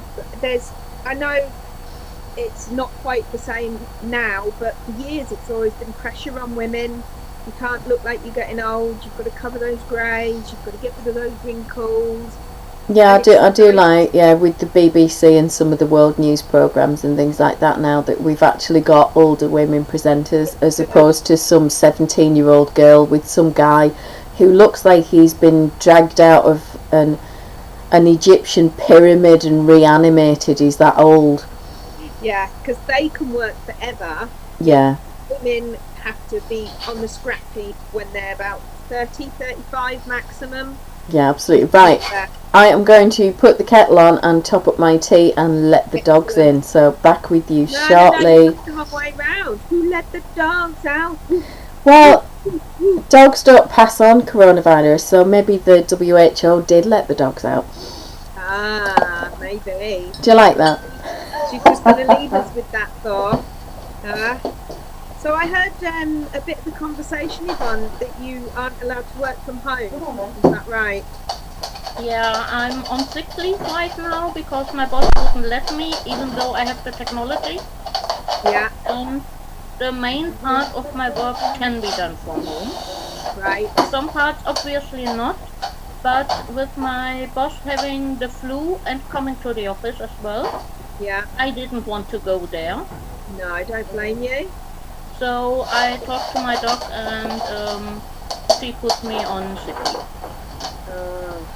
Because she agreed that it was really... I'm having asthma. Yeah. I can't afford to get even a normal flu, let alone... It's not fair for somebody to be putting you in that position. Yeah, but, you know, I would have worked from home, now I have free time. Yeah. Fine, I'm still getting paid. We have paid sick leave here in Germany. So the dog's back in, Loraine? They are back in, they're having a wee biscuit. I've got the kettle on, ready for me next brew and to top up my potion. Before you go topping up brews and potions, Vicky is absolutely doggo obsessed and she wants to know all about your doggos. Right, well, they are the daughters of the previous Labrador that we had, Poppy. I will post a picture of Poppy and I in the group. She was a black Labrador with blue eyes. Beautiful. And Mike, my partner, made this decision that we would breed her once. Okay. I think his plan was to sort of, the litter would go and we wouldn't keep any more, but it would give Poppy that experience of motherhood. That was his plan. She had 6 puppies, 2 of which one lived 5 minutes, 1 was born dead. She had some health problems. She had eclampsia and the birth occurred over about 4 days. It was all very complicated and dramatic, but 2 chocolate puppies survived and 2 black puppies. I wanted to keep a chocolate puppy because I'd never had a chocolate Labrador and that had always been something I had wanted. We've had labs and dogs for years, so thought this would be a change, and I chose Mocha from the 2 that we had. Evie and Morello, 2 black puppies, were snapped up almost instantly as soon as they were old enough to go. There is a video on YouTube if anybody would like to see them when they were really tiny puppies, and it's called Tug of Paw. I'll add a link later. And I'll put some photographs of Mocha and Coco. When it came to people coming to the house to choose Coco, who's Coco Chanel, that's my sense of humour. When they came, everybody that came wasn't good enough for Mike. That person works full time. They don't really understand what it is to have a dog. They're too young, they're too old. I don't like how they're dressed. I don't like these, don't like that. We must have had 50 lots of people came to look at this dog, and in the end I just said, right, we're keeping her. And at that point he shut up, no further objections. Now the reality is I look after them because he doesn't live here. I've had them For years now. Yvonne's met them. They're mental, aren't they, Yvonne? Yeah, but I like them. Yeah, in a cute way. So Yeah. you were good enough. Yeah, I was apparently good enough. Yeah. You were apparently good enough. When I was decorating the lounge a few years ago, he said he would have them for a couple of weeks, so that I wouldn't have the distractions of dog walking and the constant attention. Because it's like having huge furry toddlers or an extra husband in the house. They're just ridiculously demanding. And apologies to our male viewers on that. I'm definitely not talking about you here. But Present company accepted. yeah, absolutely. And he took them, and after 2 days I got this message saying, oh my god, I cannot go anywhere, because everything I do, they're looking in it going, I don't know what you're doing, but I love you, can I have a look? Yeah. Would it work better if I stuck my face in it and licked it? Would that be easier? And that's kind of Labradors. Can I eat it? Can I lick it? Can I sit on it? And I think he was on the edge of a breakdown by the time he brought them back. He came back at the weekend, so he hadn't even had them, because he didn't go till the Monday, and he was back on the Thursday. So Thursday night, so I mean he was useless, and then he went again on the Sunday, and he was back again on the Thursday, so he hasn't even had them for a full fortnight since they were born. But I am absolutely the mean mummy. I'm the one that does all the discipline and the no and all the rest of it, and Mike is most definitely the softie, the feeder. And he just swans in. Oh yeah, and of course Attention. he comes here and it's like a pantomime, because they go completely bananas, Yeah. because they know that the soft touch is here. But no, it's definitely not me. I'm mean mummy. Mean mummy, and proud of it. I think my Arthur's going to forget what his dad looks like by the time he manages to get home next. But interestingly, when both puppies were born, Poppy, when we got her, was a mistake breeding. All right. So a chocolate lab and a yellow lab had accidentally bred, and apparently this isn't the best combination. You can end up with puppies that, if they're yellow or chocolate when they're born, the yellows are called liver, Right, okay. and they've got the wrong colour noses and eyes, and you kind of look at them and you think, oh, they're cute, but something's not quite right. It's not as you expect it. But all of the puppies in Poppy's litter were black, so when we were selecting a sire, we had to find a chocolate Labrador who had absolutely no yellow in his parentage, or anywhere back in his lineage, because if there'd been any more yellow in the mix, it was going to be a problem. Now the result of that is, when they were born, instead of having brown eyes, either sort of brown like people eyes or amber like teddy bears, which is the correct sort of colour options for chocolate Labradors, they were both born with green eyes, which is technically a mutation and a fault. But by the time they were 3 months old, they'd gone brown. Mocha's got dark brown eyes and Coco's got amber teddy bear eyes. Oh, Yeah. I love dog eyes. They're pretty, aren't they? They're lovely. They're not so nice when that face is sort of stuck in yours and all of a sudden they decide to do a big snotty sneeze, and then look and then look at you as if you're the problem. Yeah, what did you do that for? Well, and Coco is a bit like her mother in that respect, in that she'll drop a silent but deadly fart next to you, and then leap up and run across the room and look back at you as if to say, why did you do that? You're filthy. And then everyone else in the room looks at you as if to say, well, what have you done to upset the dog? Yeah, like it. Oh. Yeah, but they are lovely. They keep me fit. We do lots of walking, and They keep you company.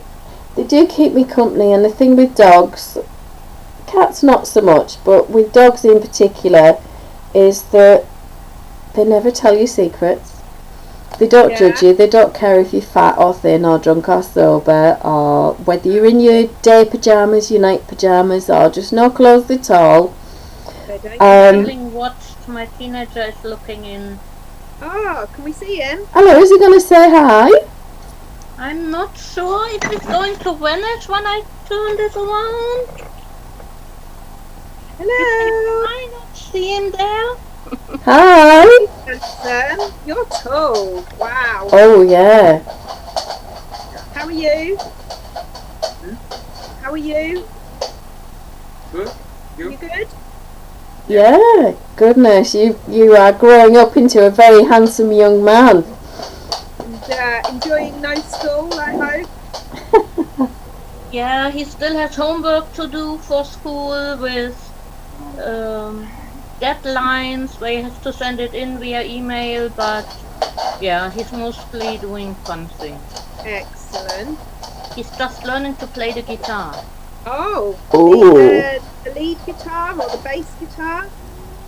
No, it's he found an old one. It's still from my dad, and I tried to learn, so I got it. It's just a very basic one. I think it's even a junior guitar with a shorter neck. An acoustic one? Yeah, an acoustic one. Just to try it out because it's what we had at home. He just needed to get new strings. And he's been trying since yesterday, and he's already getting the beginning from Smoke on the Water pretty much right. Brilliant. Oh, well done. Yeah. He'll have to get his own YouTube channel now and start posting his musical playing. That's some If he lets me record it. He's a bit camera shy. Oh, he's quite good today. I don't think my daughter would say hello. Callum would say hello occasionally. Callum chats to me on Zoom, doesn't he? He's had full-blown conversations with you about technology and all sorts, hasn't he? Yeah, and I even understood him. I don't think he would be quite so forthcoming if he knew we were live or something. Oh, dude, Jake's really funny. As soon as I say to him, do you want to be on camera, he's there. But he's always been like that. Oh my goodness, yeah. Loves the camera. Philip says he's not as tall as he looked because the camera came from below, but he's a bit taller than I am. How tall is he now? How tall is he now, Yvonne? I think about 1.70 meters, whatever that is in. Wow, that is tall. I'm 160. I'm 152. Oh, yeah. Okay. Much taller than me.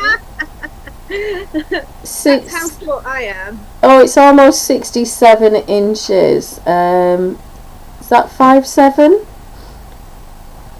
It's quite tall. Could be right, yeah. 6. Yeah, about 5'7". So that's quite tall for his age. Now he's one of the shorter ones at school.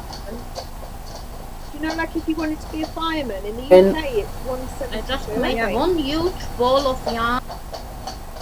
So he's quite tall. So right, I'm just trying to catch up with the comments. For Germany he isn't. At his school he's one of the shorter ones. Right. And he is actually older than some of his classmates. It says 5'7" on Google. Yeah, I was thinking it was about that. Catherine's waving at us. Hi, Catherine.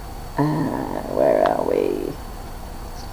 Just catching up with the comments. So a few people have linked to the social justice patterns, so great. Michelle, loving the contrasting cuffs and the bottom of the jumper with the hem, the one that you showed there. Andrea, hoping to cast on a cowl. Oh, that's earlier on, wasn't it? So where are we? Try and catch up. Know what she's up to now then after breakfast. Yeah. I think Andrea's looking for yarn. Oh, right, okay.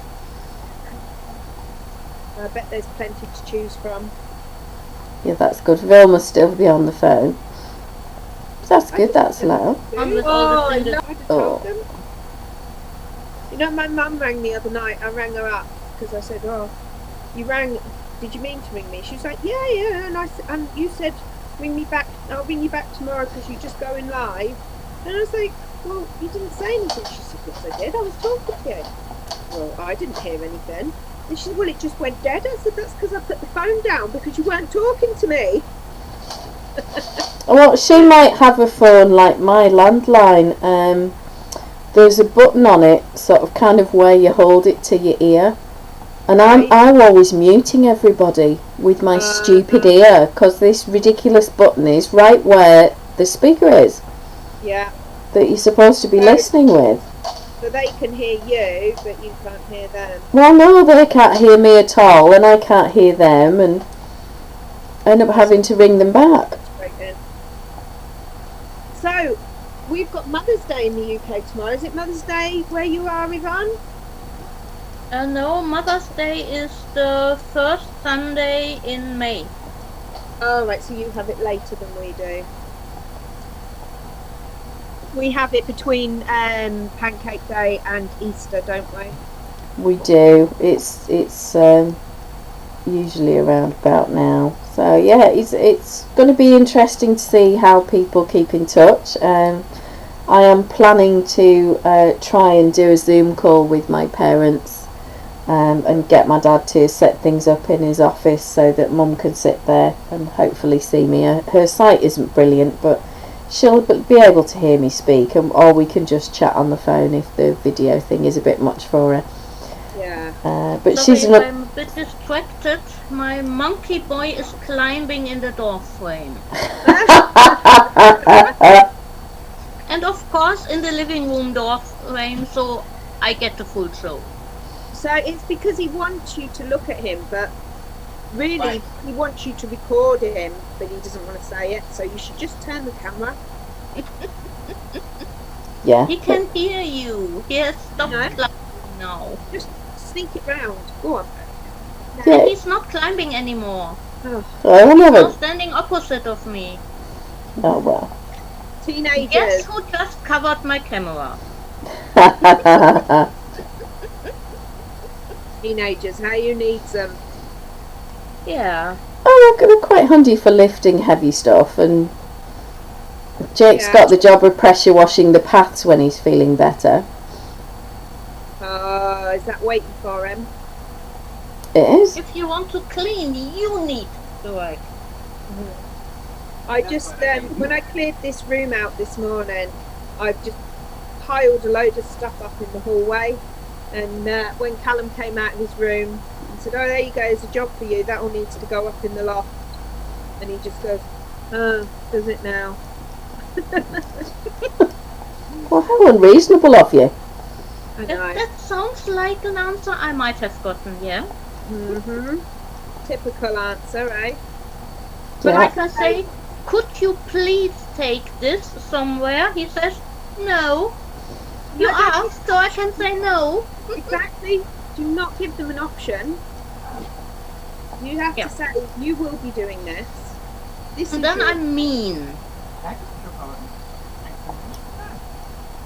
But when I just tell him, I'm mean. it's your job. Yeah, Jake always says to me, could you give me a lift to Ulverston? And I'll say, well, I could. Yeah. Shouldn't your question be, will I? Would you? Would you please? Would be the best way of phrasing that.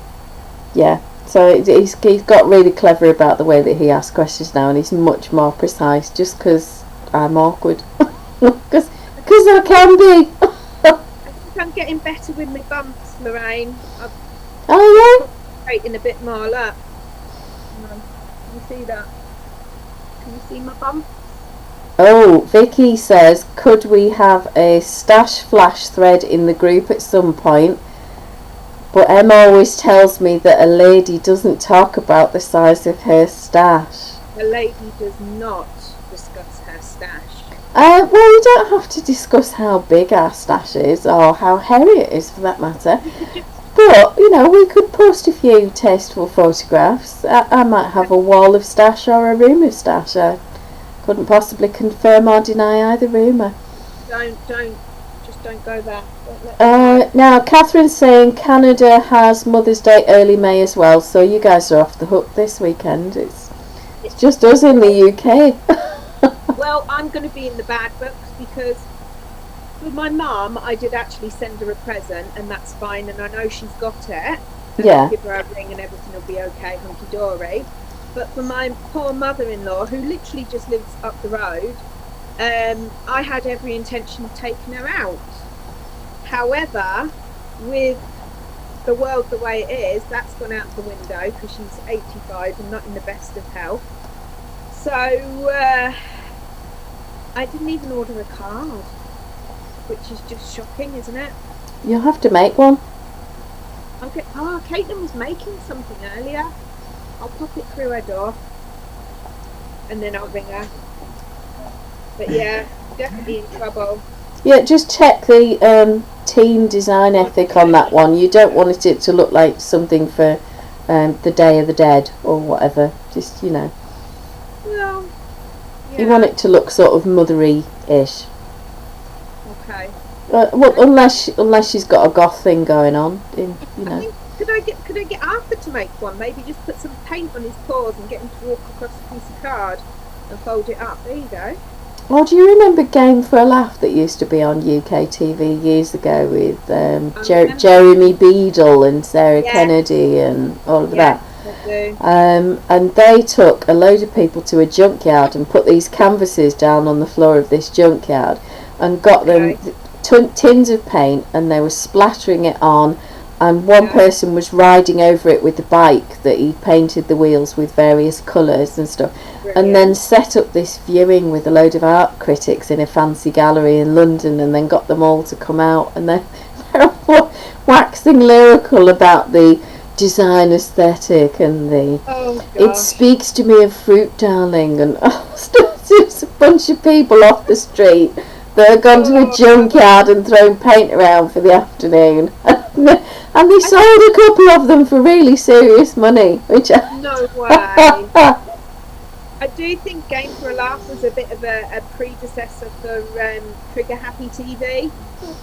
Oh, possibly. Vil says she's back. My daughter Jennifer gives her regards, and her brother Vim from Switzerland also sends his regards. Oh, do say hello to Vim. I've not seen him for years and years. He's very tall and handsome, by the way.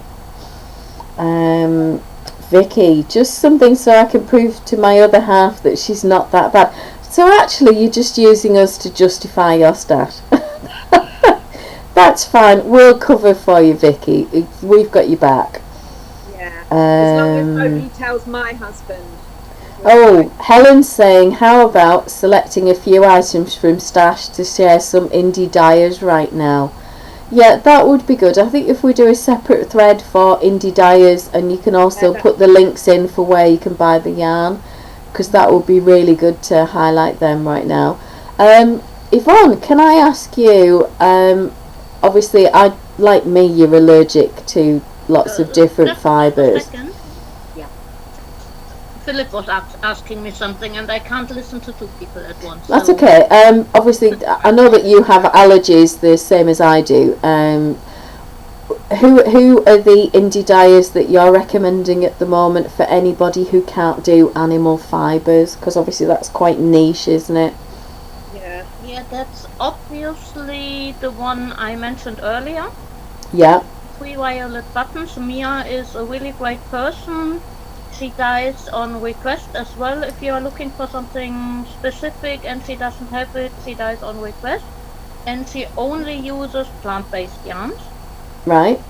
So there is not even any animal fiber getting on it because it's stored in the same room or something. Yeah. Brilliant. And another one I ordered from is the Mermaid's Purse yarn.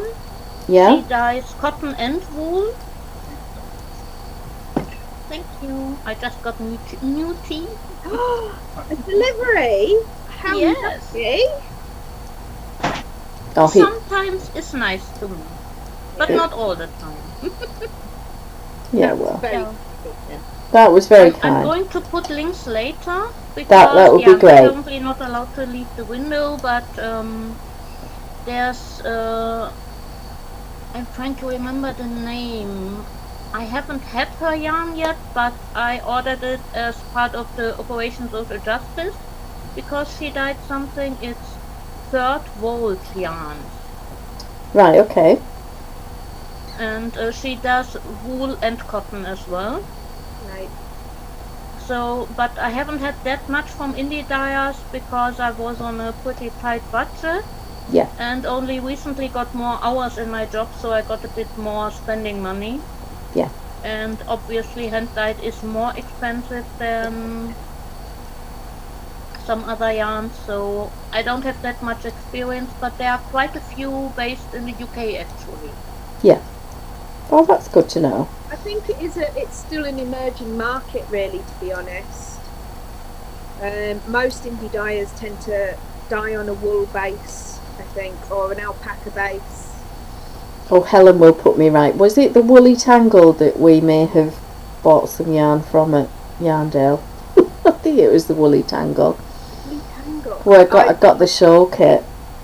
Oh, the two of you bought, didn't you? Yeah, I think it was the Woolly Tangle. Hers was nice. Yeah, I'm okay with some. I have to be careful with alpaca, but I seem to be okay with, if it's a small amount in the blend, Yeah. I can get away with it, but a pure alpaca would just have me sneezing, coughing and fighting for breath. So yeah, and Yvonne will tell you as an asthmatic that's no fun, is it? Everyone will think No. you've got the disease then if you start behaving like that. Well, yeah, I managed to make a hat in 100% alpaca, and the only way I could finish it, and it was a chunky hat as well. It wasn't like it was 4-ply and 12 feet long or anything. It was just a beanie, very simple. But I had to put the yarn in the freezer for about 30-40 minutes and then lift it out and then knit a few rows and then back into the freezer, and it's the only way I could cope with it. So yeah, not good. Not good. What you like with mohair? I'm fine with mohair, bizarrely. Yeah. I'm not sure why. My mum can't. Oh, Helen's saying yes, so it was the Woolly Tangle. I remember you buying the wool, you and Yeah, because we had quite a discussion about colour, didn't we, Helen? but I don't remember. I just don't remember what it looked like at the moment off the top of my head. I just remember being in the stall. Right. Vicky said she needs you as her wing people. So yeah, we need to show more stash than you could shake a stick at. Vanessa's just joined us. Hi, Vanessa. Oh, Helen says, here we go, Dye Done, who had the lovely rich colours of the merino silk yak. Did I buy that? Oh, I think possibly, yeah. Helen's saying she can't stand mohair, it makes her nose itch just to look at it. And yeah, the Woolly Tangle lady was super helpful. Possibly give a shout out as well, because it's meant to be Yorkshire Yarn Festival this Saturday, isn't it?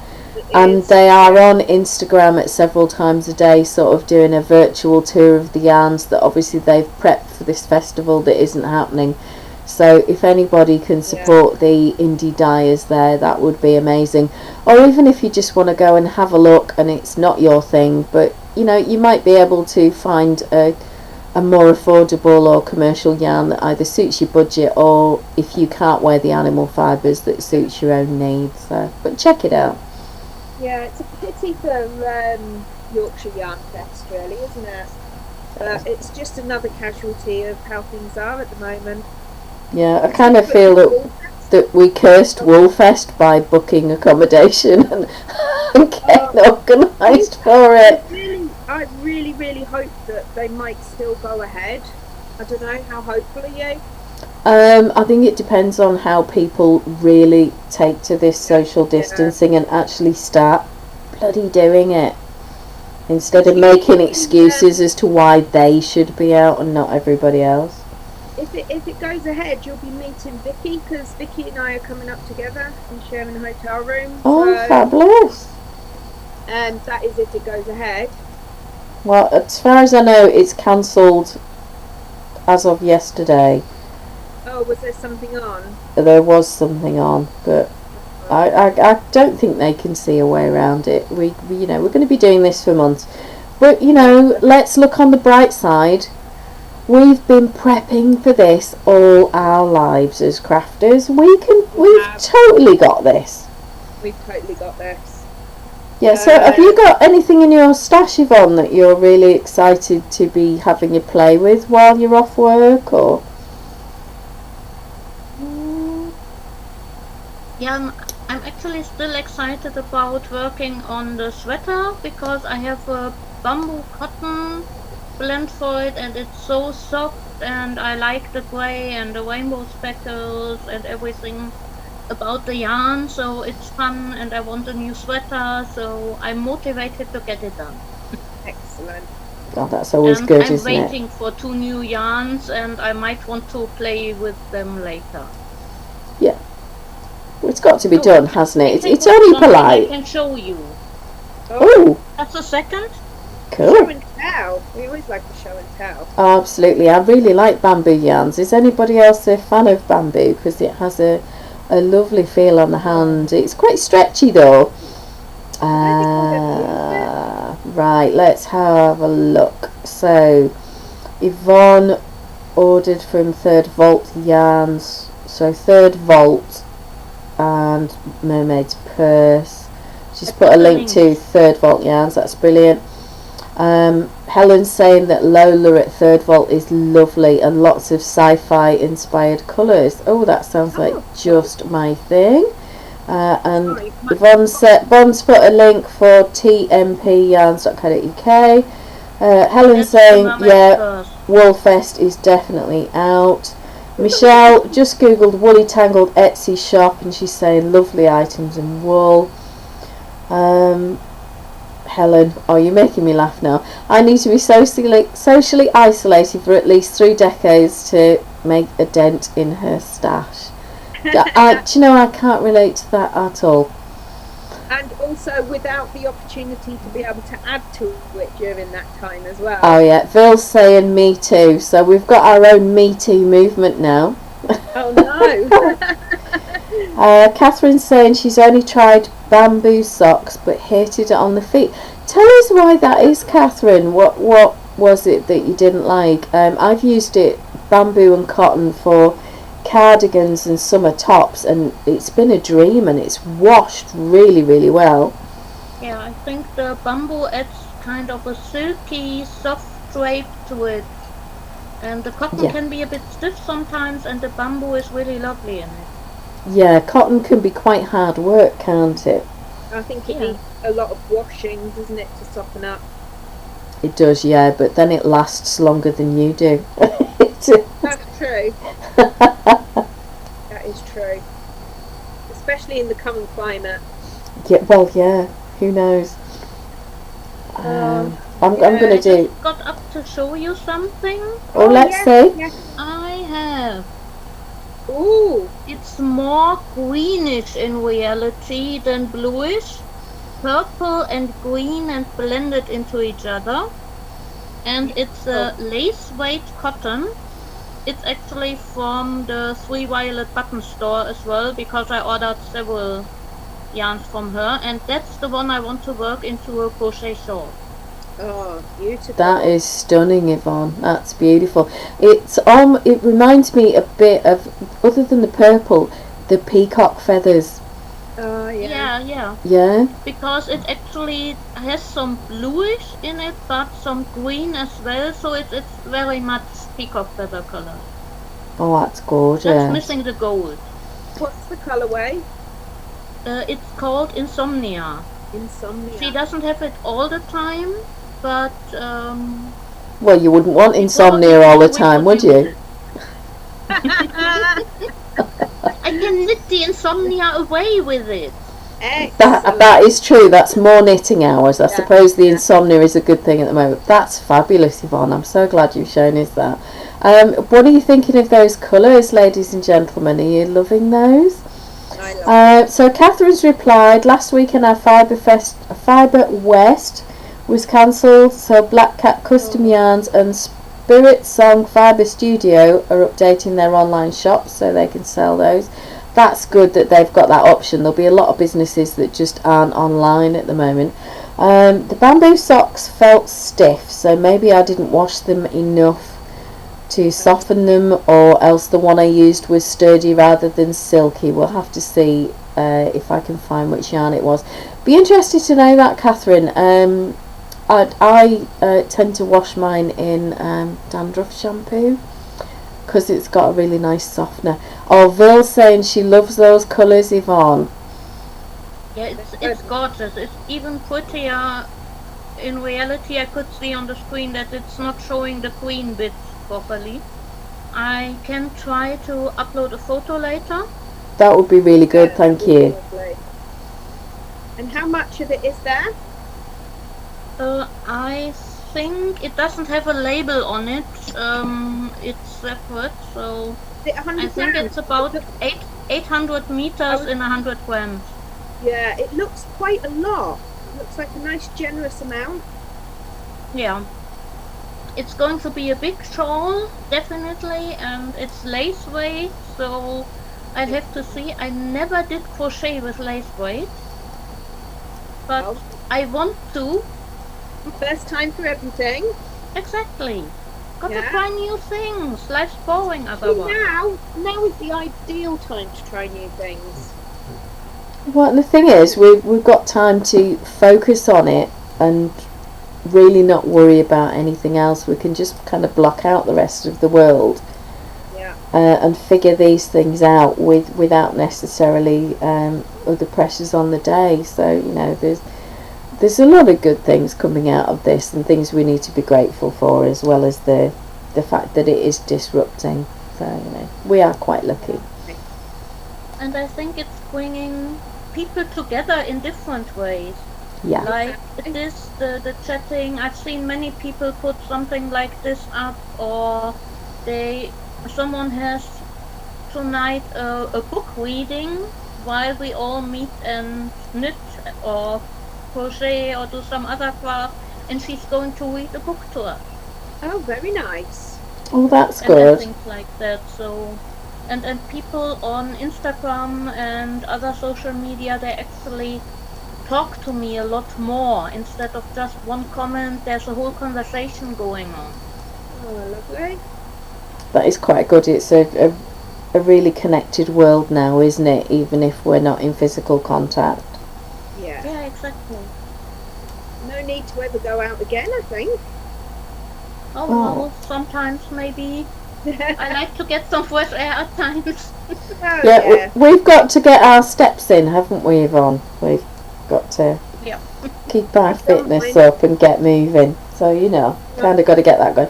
Right, I've just I've changed already screen. done 12,000 steps today, so I think I'm alright. Well, and came first in parkrun. Let's Yeah, not forget that you were first in parkrun. So that's my cowl so far. So I've changed from stockinette Wonderful. and my not provisional cast on. Yeah. We won't show the designer that. No, don't tell her. Don't tell her, because she'll. Keep it between us, no one will know.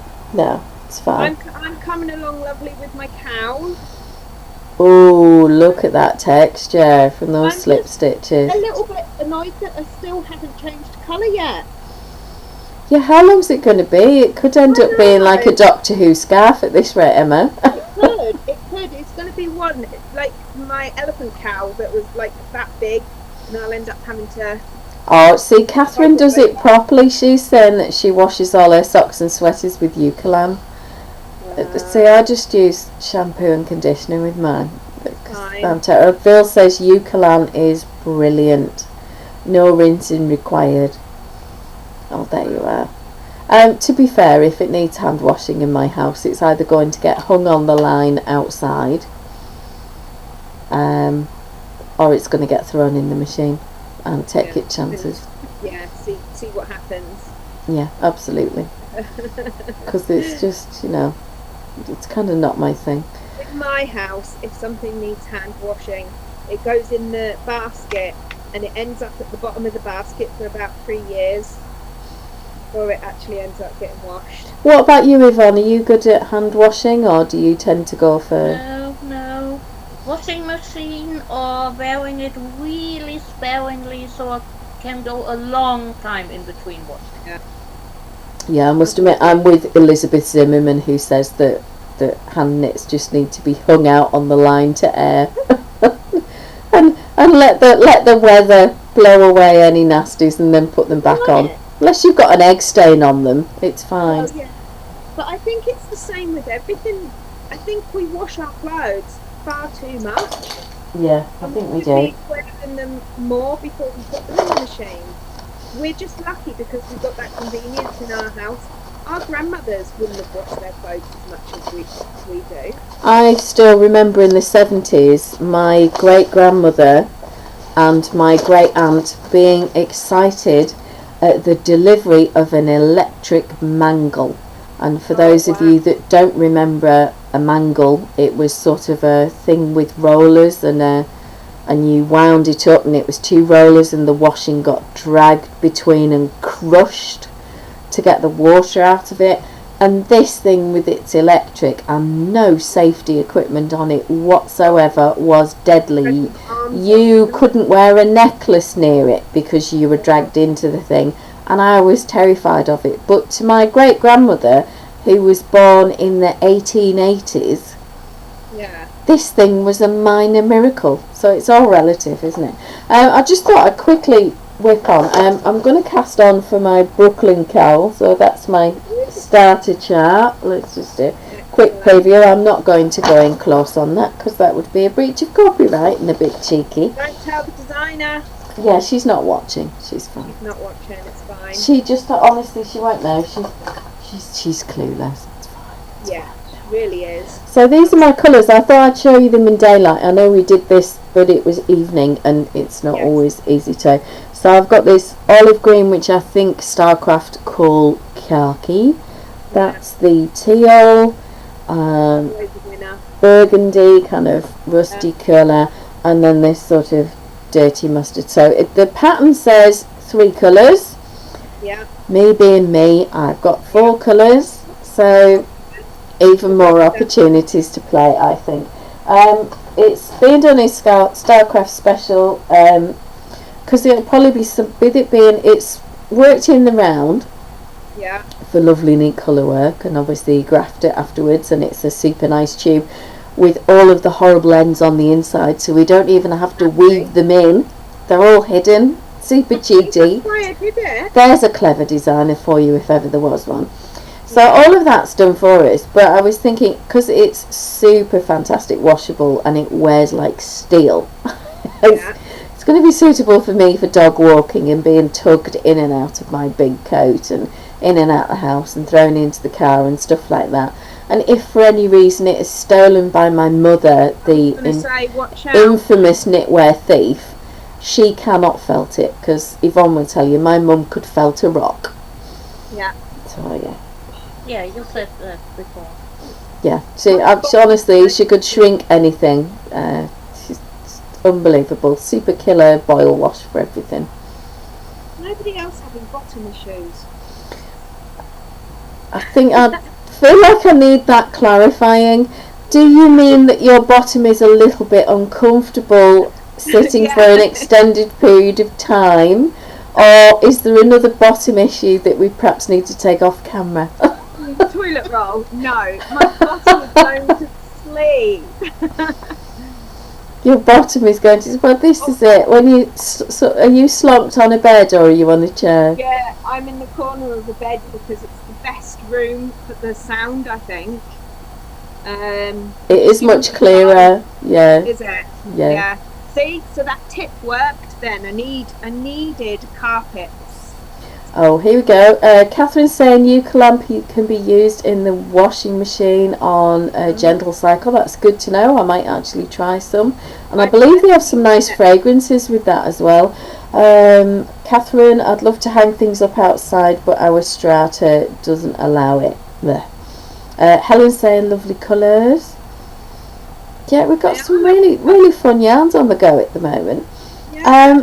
So Helen, tell us, are you knitting something as you watch us, or are you surrounded by Why, by the boys playing? Have they got the Lego out today? Are they driving you mad? Yeah, I posted in the group. Did everybody see it with the lady working from home and the kids on the floor tied up with gaffer tape over their faces? I am sure there are lots of parents considering that right now. Yeah, definitely. I'm so lucky, and you're the same, that mine are older. There's no issues. They know they've got to do it, and they go on. And to be fair, actually, college is really good, because Caitlin, when I've come in from work this week, she's been sat like we are with all her classmates, and they're actually still in class. That's really good, isn't it, that they've got that group. Jake is being given some work at the end of his 2-week isolation, and he'll be able to log into the college system and finish his academic stuff. But to be honest, he's actually already finished this qualification last year, and BAE Systems are making him do this year as part of his first year of the apprenticeship. They wouldn't let him skip that year. But to be fair to them, and hats off to them, absolutely, they did give him the higher rate of pay because he's already got the qualification. So I don't understand why they didn't just bring him into the workplace, but what do I know? You don't need, I know nothing. Yeah, I can see lots of crochet going on there, Yvonne. How's it looking? It's glowing. Ooh. Oh, wow. Now, is that a blue or a purple? That's blue. Is that sort of like a royal blue? Yeah. Yeah, pretty much royal blue. There's going to be a lot of blue in there, because apparently years ago I tended to buy a lot of blue acrylic. I can't remember why, but I had a lot in my stash. So I'm laughing at Emma because that would describe most of Emma's stash. Blue and grey. Blue and grey. And do you know why that is, Emma? I think I like blue. It's because she's a summer. And summers tend to be split into two distinct groups who like either pinky colours or bluey colours, and Emma's a blue summer. And you can tell that with this stash. It absolutely screams from her stash.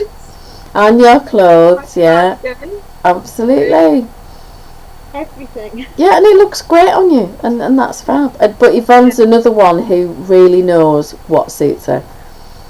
Yeah, but for me it's more purple and red that I tend to wear. Yeah. So I really have no idea why there was so much blue in half a dozen different shades.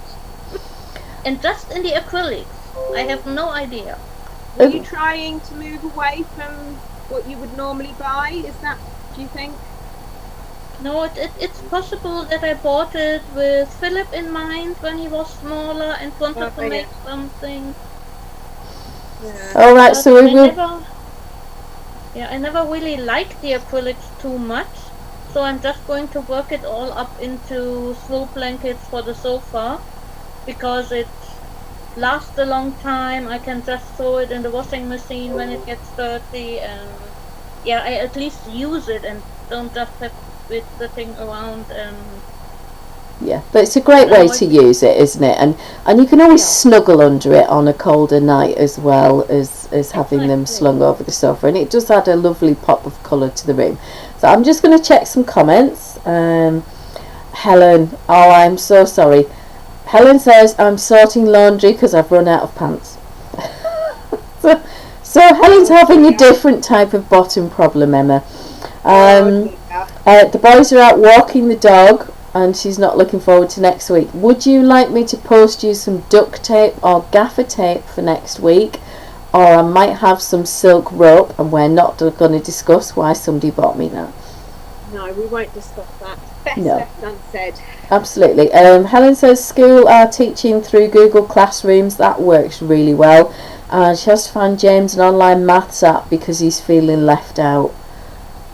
Now, who said that Scholastic are doing a stack of free courses for kids homeschooling? So maybe that's worth a look, Helen. I'm not sure. Twinkle were as well. Oh, that's good to know. And there's quite a bit on the BBC website in the Kids Zone, Yeah. isn't there? The BBC is really, really good.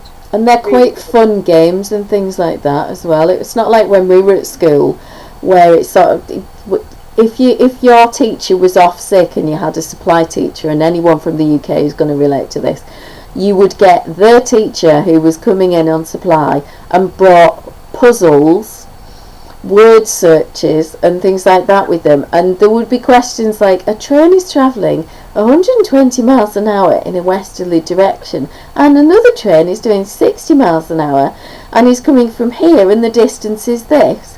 At what point do they meet? And my answer was always like, who gives a stuff? Yeah, 'Cause- why are you worried What? about that? They're just going to pass each other. Yeah, shopping maths, brilliant app. Oh, Absolutely amazing. I can wander around a store and go, no, that multi-pack is dearer than buying them individually, fill the cart individually. Absolutely, that's a bargain. Oh, that's 22 pence per toilet roll and it's quilty and it's 3-ply and it's lovely on my bottom. I'm having those. I'm totally with it on shopping maths. Knitting maths, wizard.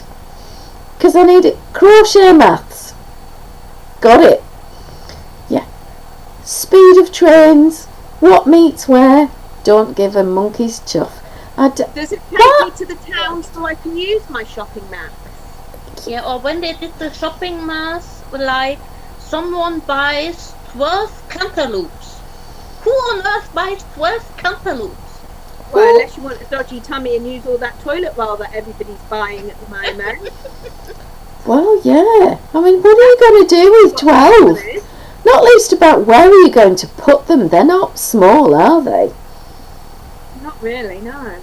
Yeah, I mean, there must be some seriously weird people about if they're going to get 12 cantaloupes. To go with their 24 toilet rolls. Well, yeah. And their 6 packets of gluten-free pasta. Yeah, that they're now thinking, good grief, that's awful.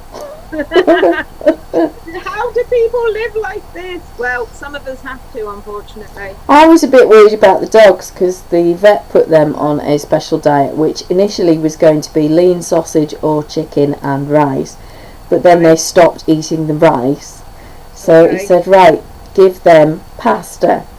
Well, Yeah. they wouldn't eat the wholemeal pasta, so he said, right, give them regular pasta, but they must have one dog food meal a day, and I have to get this special dog food that hasn't got any colourings or anything like that in it. And Yeah. part of the reason for giving the rice or the pasta was that it wasn't horrendously expensive and I didn't have to sell a kidney just to pay for dog food. Yeah. So all of this has been running really well up until I went to get pasta last week for the dogs. I'm thinking, oh, here we go. Aldi only had wholemeal pasta and I'll eat it till the cows come home. I love the stuff. I like wholemeal pasta. And it's much better for me. I can cope with that rather than white pasta. And I thought, oh, we're going to have a riot or hunger strikes or all sorts of fuss. Didn't even notice. And all I do, I buy the spaghetti. I literally just break it in half, throw it in the pan, 4 sausages or 1.5 chicken breasts into the pan, boil it till the pasta's cooked, chop the meat up into little pieces. It goes into a drainer at the sink and then I run water till it's cool and then I cut the meat up into smaller pieces. But the pasta is probably 6-8 inches in length and these two have learnt to sort of slurp it up. And there seems to be this contest. If I put the dog dish on the floor, I turn round, I go to the kitchen, I fill the kettle, I switch the kettle on, I come back and magically all the food's gone. And there's no trace of where it's gone, and it's like someone's given them magic lessons. Yeah, they probably have. They've probably been watching them on Blueprint while I've been in bed. Yeah, when you've been out at your parish council meetings, you don't know what they're up to, do you? Haven't a Scooby. Yeah. He's just confused by the whole thing. He's like, why are there now 3 people in the house all the time when normally I've got the place to myself? Well, yeah, it must be quite stressful. He's I don't know if you can see him. Can you see my gorgeous doggy Roger? Oh yeah, he looks really stressed. Not. really stressed out by the whole thing, isn't he? Yeah, well, I can hear dogs snoring from across the room, so it's all good here. Yeah, Yeah. that's always pleasant. You like dogs, Yvonne? Are you a dog or a cat person? I'm more of a cat person, but I'm allergic to cats. Oh no! So I can't have any. Oh, how disappointing. Yeah, we were quite careful when Yvonne stayed with us with the dogs, because I wasn't sure if she was going to be allergic to the dogs and okay with them, but she was absolutely fine, and we did lots of walking, didn't we, while you were here? Yeah. Brilliant. Yeah, we went I through. think so. You need a Labrador. Nah. Nah. Nah. Now they're more trouble than they're worth sometimes. I'm not going out in every weather just so the dog can go out person. Yeah. Right. Okay. Yeah, and and- you do have to go out in And it. yeah, there's no choice. You have to go. Yeah. I was I'm living on the 3rd floor in an apartment building, so I can't even let the dog out in the backyard or something Right. like Yeah. that. That's Yeah. a I problem. really have to go out, and that's not something I'm dealing well with. No. no, and if you're not feeling well, sort of mentally, or you know you're stressed or you're ill, you don't always want to be outside and around other people. Sometimes you just need to quietly get stuff together at home, and I think a pet is a responsibility that not everybody wants or needs. It's not the right thing for everyone.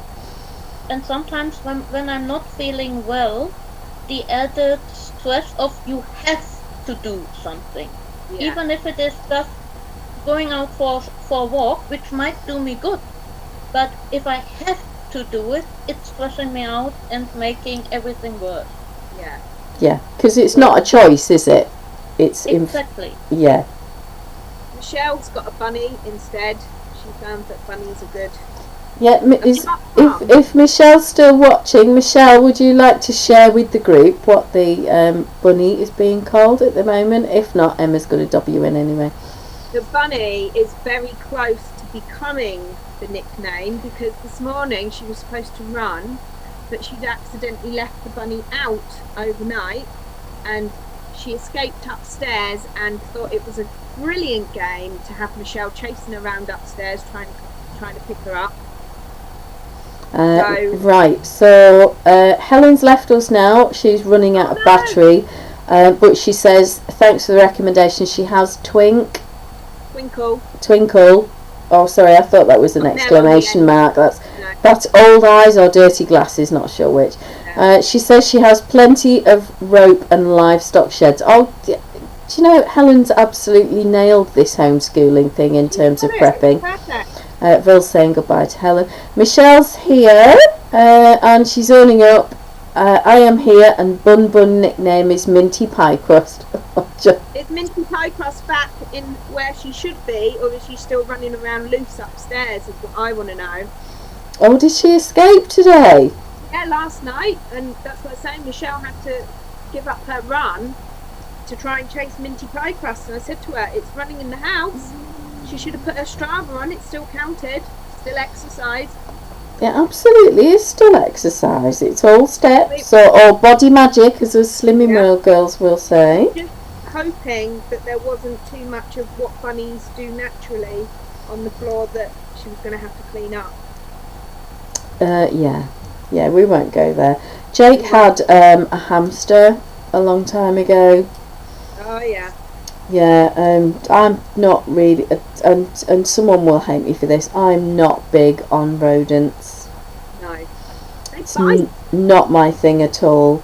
And after a matter of weeks, this thing died, and I thought, oh my goodness, what am I going to do? And he was a very sensitive little boy, and I thought, oh, here we go. I've got to tell him he's been away at his dad's for the weekend. I've been in charge of this wretched hamster, and it's died on my watch. And he came home and he went, where is it? And I'd put it in this precious little box in the top of the bin, because obviously you don't want a corpse lying around the house. It's not a good thing, is it? Yeah. So I had wrapped it up in some nice fabric into the box, top of the bin, and I said, do you want to see him and say goodbye? And he said, yeah, that would be nice. So we went out to the wheelie bin, we lifted the lid, we opened up the box, he pulled back the fabric, and then he grabbed the hamster and he went bang, bang, bang on the side of the bin and went, yeah, he is dead. Put him back in the thing and shut the wheelie bin and walked off, and then looked round and said, if you take his cage out when I'm at school, could I have me Scalextrics out instead? So he was really upset, bless him. Oh yeah, I thought there was going to be tears. It was just, yeah. Oh yeah, he is dead. Oh, yeah. What a sensitive soul. Yeah, honestly. Was it a Russian hamster? Oh no, Mr. Faulty is a Russian hamster. It was a rare type. It was a gingery colour, and it was like Abyssinian, or it was something ridiculous like that. It's a very long time ago now, and he's not missed. That's all I can say. An Abyssinian guinea pig, and I think it's just an excuse to charge you more money. Alright, Michelle says, yes, I bribed her with food. She thought it was great fun, so run at me, thump, then run and hide. But thankfully she's litter trained. Oh, well done there, Michelle. That's quite impressive that she's litter trained. I struggle to do that even with teens. Well, let's just say it's hit and miss, eh? Yeah, we'll kind of go there. Zoom popped up and said, we have removed the 40-minute limit on free accounts.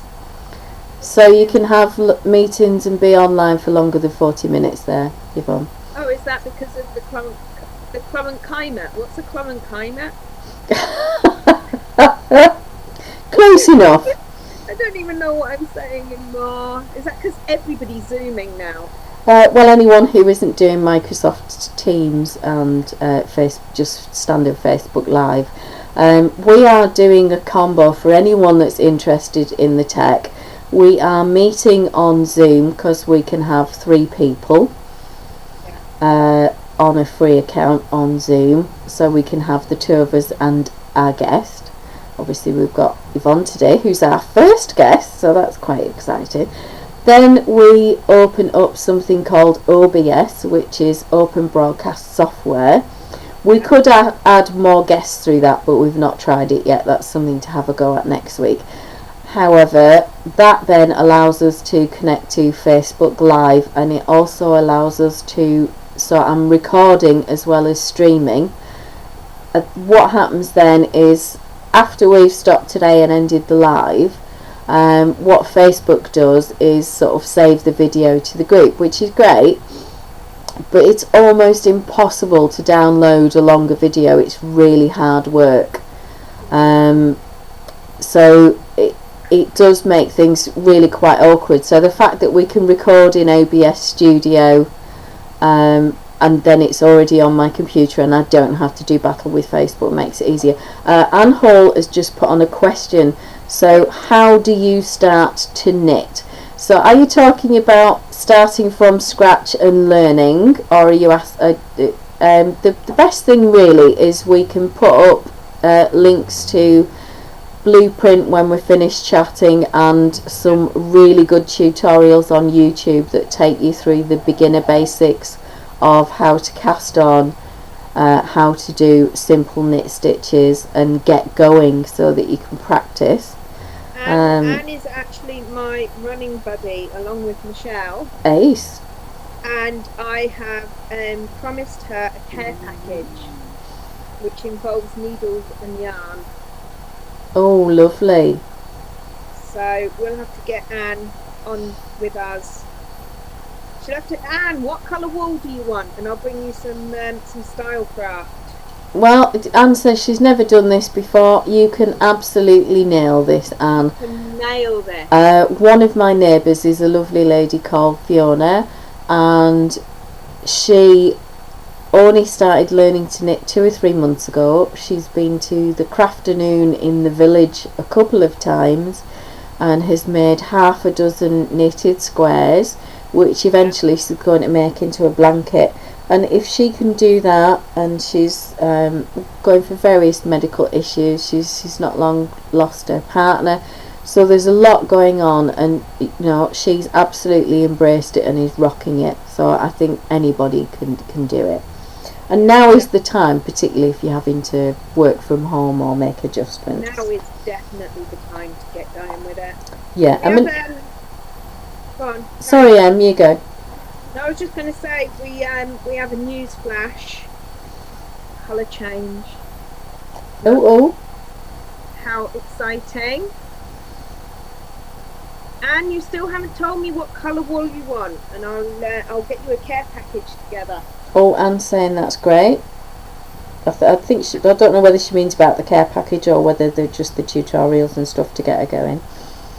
I'm going to leave you now because I need to figure out what to make for dinner tonight. Oh, well, what are the choices? Oh, I have no idea what I'm going to make yet. I'll have to discuss it with the always hungry teenage boy. Yeah. I taught mine to make a chili, and now he just cooks that all the time. It's brilliant. Mine doesn't want to cook at the moment. He knows how to, but he doesn't like it. He's made pancakes and things like that in the past, hasn't he? I've seen him do those for you. He has made cinnamon rolls already, and he knows how to make some pasta dishes, and looked up some other dishes online and just tried them but that's only when he wants to cook, and then he looks something up and needs to make it right now, not tomorrow, right now. Yeah. Yeah, I kind of get that. I'm a bit like that with my knitting. so you know. Oh, that's good. Well, thank you for joining us. It's been really lovely to have you, Yvonne. It has. Fun. But, Lovely. yeah. So, goodbye everyone. See you soon. Yeah, and enjoy your dinner. Do let us know what you decide on. Yeah, We'll do later. Yeah. Bye. Okay. Bye, Yvonne. Thank you. There we are. And then there were two. Anne says she's working from home at the moment, and lilac. She would be awkward, wouldn't she? Is that because you haven't got lilac? Well, I think I could probably rustle up some purple. Oh, Catherine, I am absolutely with you on this. She says that's the second reference to cinnamon rolls this morning. I guess it's a sign she needs to bake some. Yes, Catherine, you do need to bake cinnamon rolls, and we want to see pictures so we can enjoy them vicariously. Yeah, I want cinnamon rolls. Michelle and Vale are saying goodbye to Yvonne and Catherine. So yeah, lovely. I've still got bottom issues. Your num bum. I'm just going to show you how far I've got now. So yeah, I'm really pleased with that. It's looking good. I went with, instead of the cream Aran, I went with the light blue. Yeah. Baby blue, as my dad would call it, or you would get the snort of Man City blue. Because it's just not a colour that's mentioned in our house. So, you know, they're on the United side of the tracks, and never the twain shall meet. Oh, Vale's off to cook tea. Everyone's going for tea now. Oh, I'm saying, oops, sorry. Yeah, we don't mind you being awkward. Don't we? I'm sure one of us will have lilac. How about yellow, Emma Jane Sadler? I bet you haven't got any. Actually, I have got yellow. Vil says she's got to go and cook tea, and she's saying looking good. She's having a look at the knitting, and Catherine's saying that's beautiful. Do you know, it's all down to Emma's genius stitch pattern. I'm just following instructions. Blundering through. I wish I could show you how cushy and thick it is. If I maybe put it onto its side, can you see how much thicker it is? It is lovely, isn't it? Than the rest of the sort of plain stockinette. It's going to be super warm. And just in time for the weather getting warmer. Well, I'll wear it next year. Absolutely wear it next year. Can we just say a huge thank you for Yvonne? It was the spur of the moment thing with her asking to come on today. We did say that we'd be happy to have guests, and that's really lovely because it helps us as well to have something new to show you and ask someone else some questions. It'd be So, quite yeah. nice if people have got suggestions of anyone that they would like to see. Yeah, we're hoping next Saturday. I need to chat to April and see if she's available. But at some point we'll be doing a live with April and then we're going to do the thing, aren't we? Is it skeino.com? Again, yeah. Skeino.com. Did a collaboration with April last year where she took my songbird shawl pattern, made some edits to her because she likes to make them easier for her audience. And I'll let her explain what she did with that. And she custom dyed several colours of yarn for it, and the shawl that she produced as the sample was just gorgeous. Absolutely loved it. And the other thing with Skeino is that they have all of the people in the factory or the production unit where the dyeing is done of the yarns either have learning difficulties or disabilities or other issues that keep them out of the mainstream working population. So I just think it's a really great social project to support, and the skills of the people doing the yarn dyeing is absolutely incredible. Really worthwhile. I'm in awe of anyone who dyes yarn. I think it's an amazing skill. I have done some, and we'll maybe have a look at some of the stuff that I've done someday, but it is exceptionally basic, not particularly exciting, and I'm honestly I just am not worthy compared to some of these indie dyers and the incredible stuff they do. I could maybe do some of the naming. Quite good at ridiculous names. I like coming up with names for things. Yeah. Oh, look. Have you seen my colour change? Oh, let's have a look. Oh, yeah, just seeing that coming through now, and you're starting to see it on the slip stitches and the pearl bumps. Yeah, just starting. Yeah, what do you think of the rose stitch? Are you enjoying it? Or? Yeah, I am. I'm finding it a little bit stressful because I keep forgetting what row I'm on. So if I wasn't chatting, then it would be plain sailing. Oh, let me see if I can find what I'm looking for. What are you looking for? Just a second.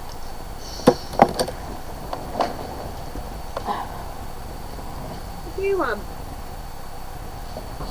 As soon as I rustle something, you come looking for it, don't you? You're not having raisins, they're not cookies. Corey, alright. Right, I'm back. Sorry. Hello. I seem to be all tangled up in my cable now. What I wanted to find and just show you is my ultimate cheat. Oh yeah. And I don't go swimming anymore, but I had some abdominal surgery a few years ago, gynae surgery, and one of the things they said afterwards was to help get my fitness back was I should go swimming because it wouldn't cause me any problems or health issues to do that. And I went from doing sort of 2 lengths or something on my first trip back into the pool to doing anything up to 40 lengths in a session, and got really fit doing that and loved it.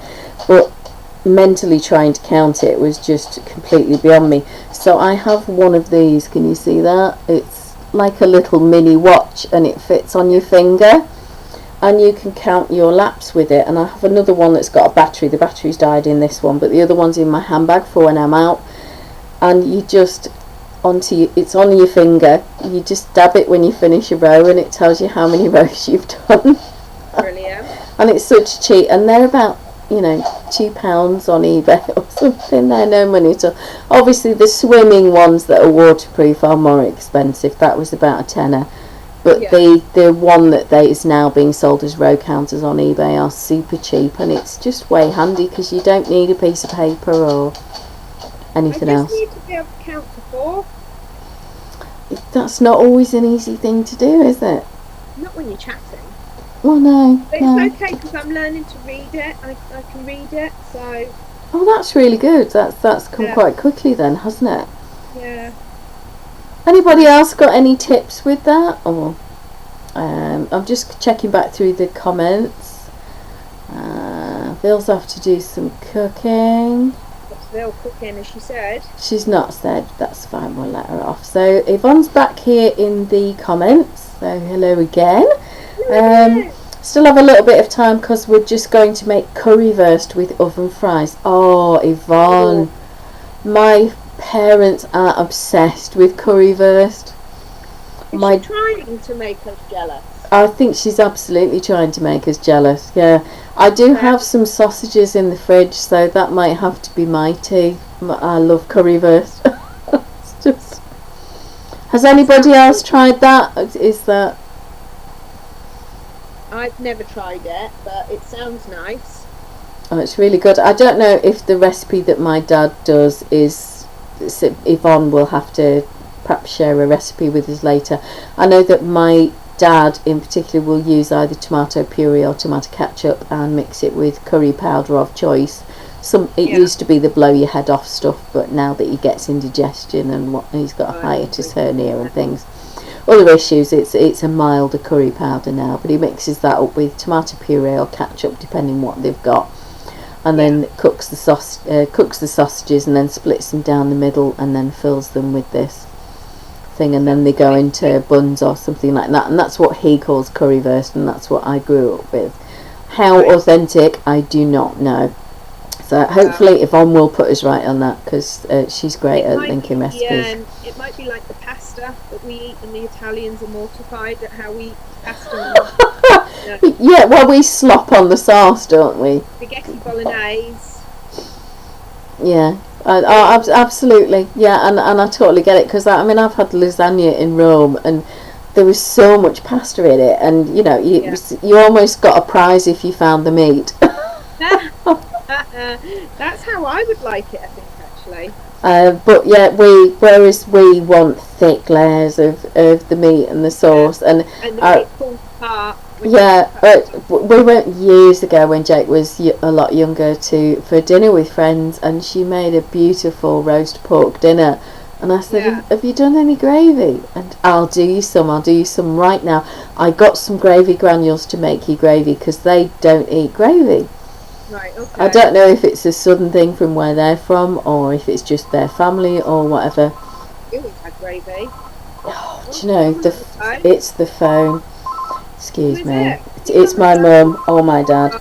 Mum again. Hello. Oh. I'm just live on Facebook. Would you like to say hello to everybody? Are you sure? Because I can put you next to the microphone. Alright, well, it won't be long. Alright, bye, Mum. Hi, Mum. Yeah, she's shy today. She's not like my mum at all. No.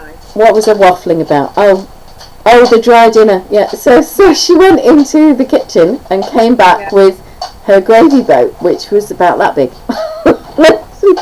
And honestly, there was a little blob of gravy, and I thought, where do we put? There's three of us want gravy. Where are we going to put it? And I said, do you mind if I go in and make some gravy? And did it in a big mug. Poured it on with the mug. And she said, you've just drowned that dinner. And I'm thinking, no, I rescued it. Because it should be swimming in gravy and meat juices and luscious meaty loveliness. Yeah. And what's the point of roasties without gravy to smother them? Oh, yeah. Yorkshire puddings just need gravy. It would be cruel not to. It would be really cruel. Oh, I seem to have dropped a ball. Excuse me. Well, you know. There we are. But I won't say anything. Dropping your balls all over. Well, it's only a little one, and you like big balls, don't you? I like big balls. Yeah, bit of a shame. Well, you do realise that it's actually already 4 o'clock. Oh, Yvonne says I actually make a sauce, but with a Maggie Fix thing, not from scratch. It's usually a sauce based on ketchup with added spices and curry powder. So my dad is kind of right, and you can put more curry powder on top if you want. Oh, that sounds luscious, Yvonne. That may yet be my tea. So yeah, sounds really, really good. I think I've got toast because I already have my chilli at lunchtime. You've had your main meal. Yeah. Yeah, you're really lacking in ambition here, Emma. Sorry. I'll probably have toast and some fruit, and then later on, before I go to bed, I'll have a bowl of porridge. Right, well, we are just past 4 p.m. Yeah. So I think we're kind of at a cut-off, and we need to go and eat and comfort breaks. And I need to move because my bottom really needs me to just sort of like walk around on the spot for 5 minutes. yeah, Emma has bottom problems that she's have really bottom got to deal with, and Yeah. you know, I can't risk a numb bum, because with the bum the size of mine, that's a lot of numb. That is a lot of numb. How would you get it back up again? Do you know, I don't know. It Well. may not be something that you can kind of reboot. Let's not risk it.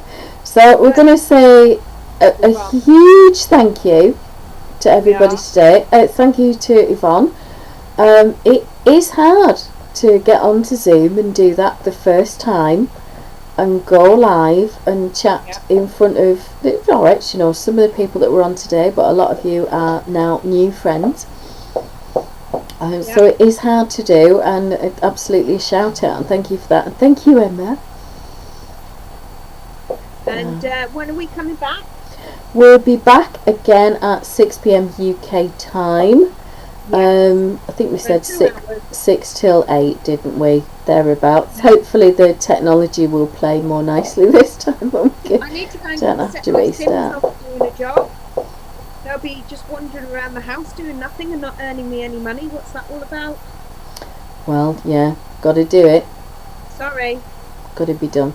Okay, let me find the button. So I'm going to end the live now, and we'll say goodbye and thank you, and see you later. See you later. Right, live video has ended. OBS Studio stop streaming. What's the matter with you, dog? What do you think you're getting out of me?